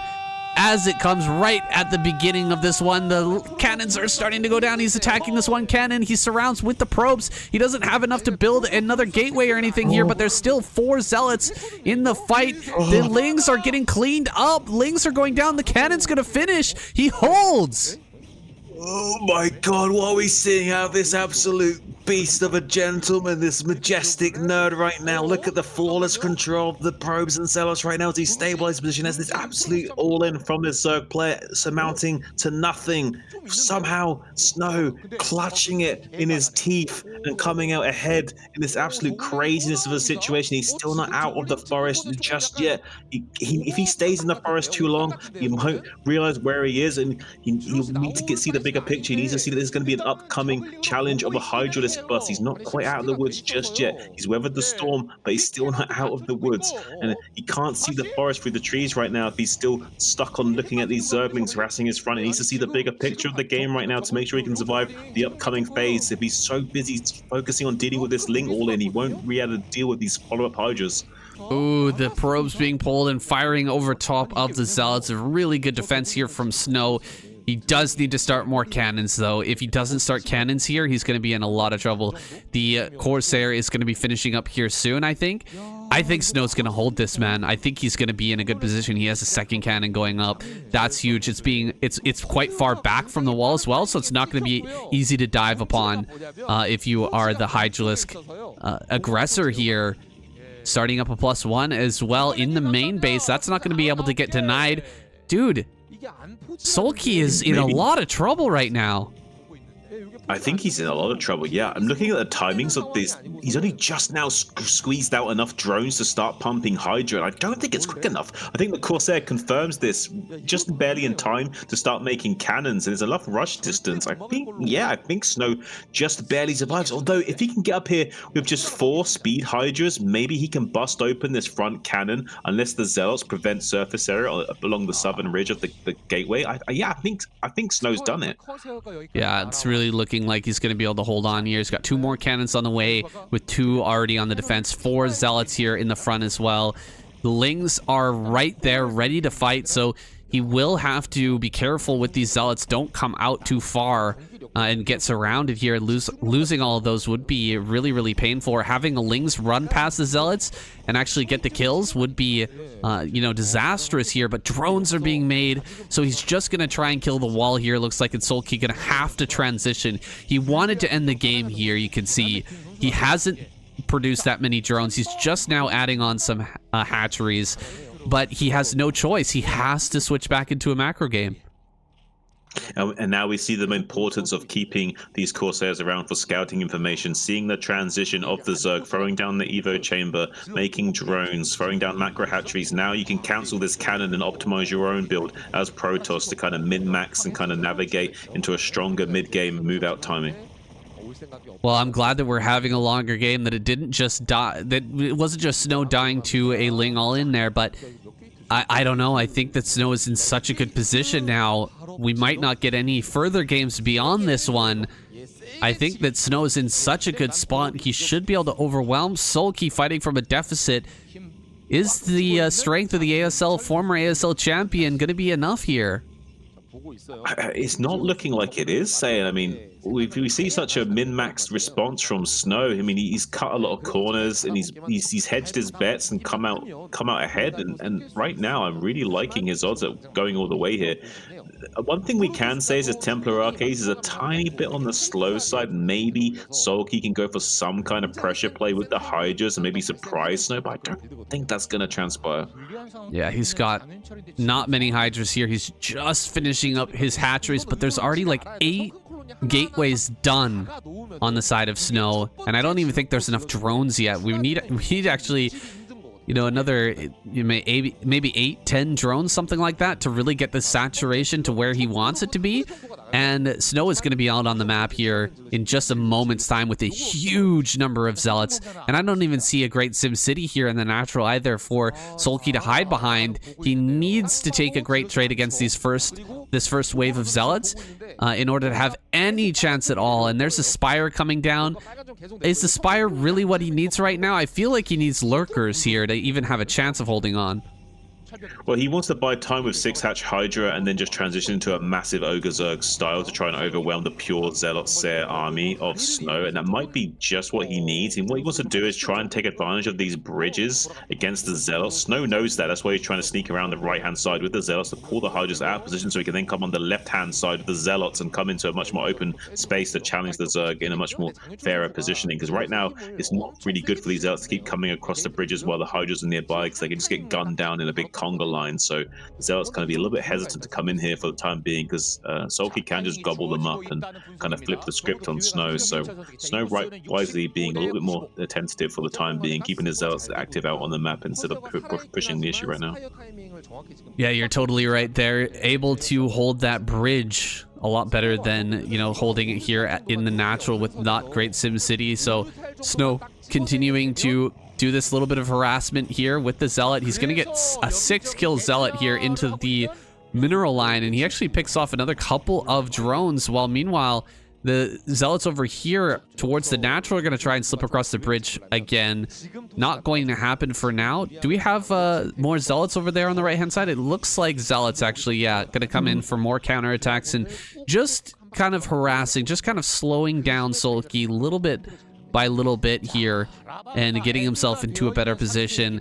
I think we're about to see a ton of Mutas pop out, though. He's got 3 gas and he hasn't invested into Lurker just yet. So a bunch of Mutas are going to pop, and he's going to go for snipes on Templar to see if he can deny this 3rd base that's going to be coming up soon. Yeah, we see this from a lot of Protoss players these days, kind of like a boxer, just kind of working the jab and kind of range finding and seeing where they are in the game. And if there's an opening, they'll go for that cross and try and do some damage. But otherwise, just staying on the outside and just going to keep working that jab for the time being and look for opportunities in the next coming phases of the game and keeping the Zerg softened up and kind of tired out a little bit. Yeah, Zerg is coming forward with a lot of Hydra, but here's the real follow-up. The Mutalisk clump here, not going to be contested by too many Scourge. He's got, or by too many Corsairs. He's got some Scourge to push them away, and he's going to come in for that big snipe. Now, this is like the comeback mechanic for Zerg in this matchup. It's sniping all of the Templar with some Mutalisk, with some great control that can bring you back from the brink of defeat. And Sulky, he's going to bring up all his Hydras to follow up those Mutalisks. If he can get on top, kill all of the Templar, then he can follow up with a big Hydralist spread and maybe get, you know, the kills on those Dragoons, you know, shut down that army and really, really take advantage of this this play here. And he still hasn't brought forward the Mutas, but that means that he hasn't revealed the Mutas yet either to Snow. So Snow doesn't know about them. He's keeping his Corsairs with the army though, and he's actually started another Corsair here. So he may be aware that something fishy is going on, that maybe there's not Lurkers coming up here, and Sulky is going to go for this. Now, if Sulky doesn't get the kills that he's looking for with these Mutalisks, then Snow is going to take the middle of the map. You can only do one or of two things. You can either go Mass Hydra with a bunch of Mutas, or you can go with Lurkers. You can't do both, so he's not going to be able to just hold the bridges and contain Snow here. So if this doesn't work out, Snow is going to take the middle of the map, and Snow's probably going to win this game. Here we go. Mutas looking for those kills. He's looking for the perfect opportunity right now. Yeah, he's got enough Scourge as well to just dive on top of those Corsairs and just rip them to pieces and then make short work of those High Templars. And here we go right now. The Scourge trying to zone out those Corsairs from getting any damage done onto those Mutas. And also some Zerglings coming to try and see if they can snipe one of the High Templars as well. Doesn't even want to commit with the Mutas to snipe those High Templars. And instead, coming into the natural expansion, you're going to be sniping 2 of those Templars, taking big damage on those Mutas now. And with the chasing micro from those Corsairs, taking out all of those Mutas down to just 4 low HP. Those neutron flares devastating the Mutalist force of Sulky now, saying, although a big supply lead for Snow now indicative of a beautiful effort there. Well deserved, I would say, as well. Really on top of everything right now, Snow, everywhere at once with his defenses and reactionary play to the fluidity of Sulky and not like letting himself go in any position right now. Now storming the bridges as Sulky tries to advance across the ramp. Beautiful blankets of storms trying to hold the advances. There's so many Hydras trying to come across the ramps right now. Snow's wrapping around the back, the southern threshold, but that's met with the rally point of Sulky. Going to be kind of in a cluster craziness situation right now as storms go down on both flanks right now. This favors the Protoss in these kind of messy situations, though, as the storms are kind of just devastating and ripping through the rallied units of Sulky, and now meeting up with the reinforcing Dragoons. This death pool is getting scarier and scarier for Snow as this snowman's just getting bigger right now, saying. Yeah, you can't. I don't care if you're ASL champion or not. You cannot control this many Hydras and dodge all the storms here. And GG is called. Oh, Sulky. The gambit here of going for the early Ling attack and the Mutalist tech switch to try and bring himself back from that disadvantage. Not working out for him. And the double all kill from Snow. Unbelievable result here in week 2. Damn. Wow. I mean, Snow was hungry for those games and he was just falling on top of everyone today. So the renaissance of Protoss is in full swing here. I've never seen them dominate this hard, but Snow absolutely insane here. Cracked out of his mind. Takes a double all kill. Does he get double money? I don't think so, but taking home that sweet 200,000 won as a bonus prize for his performance today. And yeah, taking home the scalps of a ton of players. Look at this. Terran 0 still points on the board. Crazy. Absolute craziness. I think Snow's going to have to give KCM some lessons in how to do some foot clappers because he's going to have to get his feet out, I think, for these celebrations from now on. Yeah, KCM, giving him the clapper. It's not enough. You got to get out the feet too. Oh. Or maybe that's just for the OnlyFans content only. Oh my gosh. Snow just killing it today. And I mean, Best did it last week. Snow did it this week. I mean, these two players, everybody's got to be sweating thinking about taking them on in the ASL this season. Oh yeah, the dugouts are definitely starting to panic a little bit, especially the Terran dugout. I mean, it's week number 3, and Pusagi has 4 points on the board already. This is scary news for Terran right now. They're probably in full-blown panic mode at this point. I don't even know if it's just Pusagi. I think it's Best and Snow have reached another level here. You can see Best mixing in the Reaver control. He's like leveled up his Reaver control a huge amount. He's getting in on these Terran players and pulling them apart with Reavers. And then Snow, on the other hand, he's got that crazy new style with Reaver and Carrier that's netting him kills, plus his skirmishing with his regular Protoss army against Zerg has really leveled up as well. And it's crazy to think that Hyun is the one who came closest to actually taking out Snow this week. Especially after losing, like, I don't know how many Overlords, dozens of Overlords. So he was probably the furthest behind, had the biggest chance of winning. So I'm not sure what's going on this week, saying, but absolute craziness all weeks around. And if week 3 is anything like week 1 and 2, I'm super excited, saying. Yeah, week 3 is going to be crazy, guys.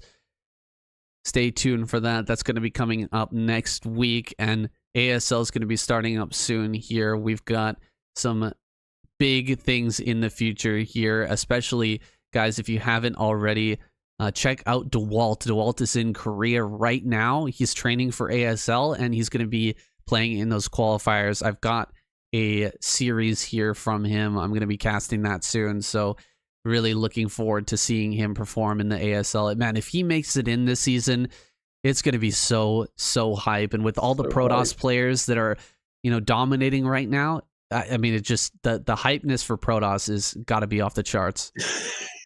Yeah, an all-time high. They're going to be ripping off their shirts, go screaming, "Where?" They're going to be going nuts, saying they're going to be chimping out good and proper, and rightfully so. I'll be there rooting with them. And oh man, can you imagine dewalt just killing it as well? Like, oh man, like go and show that guy some support. He's a very talented individual, and he puts in the effort. He's a very hard working guy, very talented, very good work ethic, and he deserves your support. Yeah, he's streaming like every single day right now, and you know, playing these show matches and training up really hard, hoping to get in to the ASL this season, and we wish him the best. So go over there and give him some support. I'll throw a link down in the description, guys. If you haven't checked out his stream yet, definitely go over there and take a look. And that's it for this week of KCM, guys. We've got nothing else to say, so we'll be off. Thanks for watching. See you next week. Thanks, guys.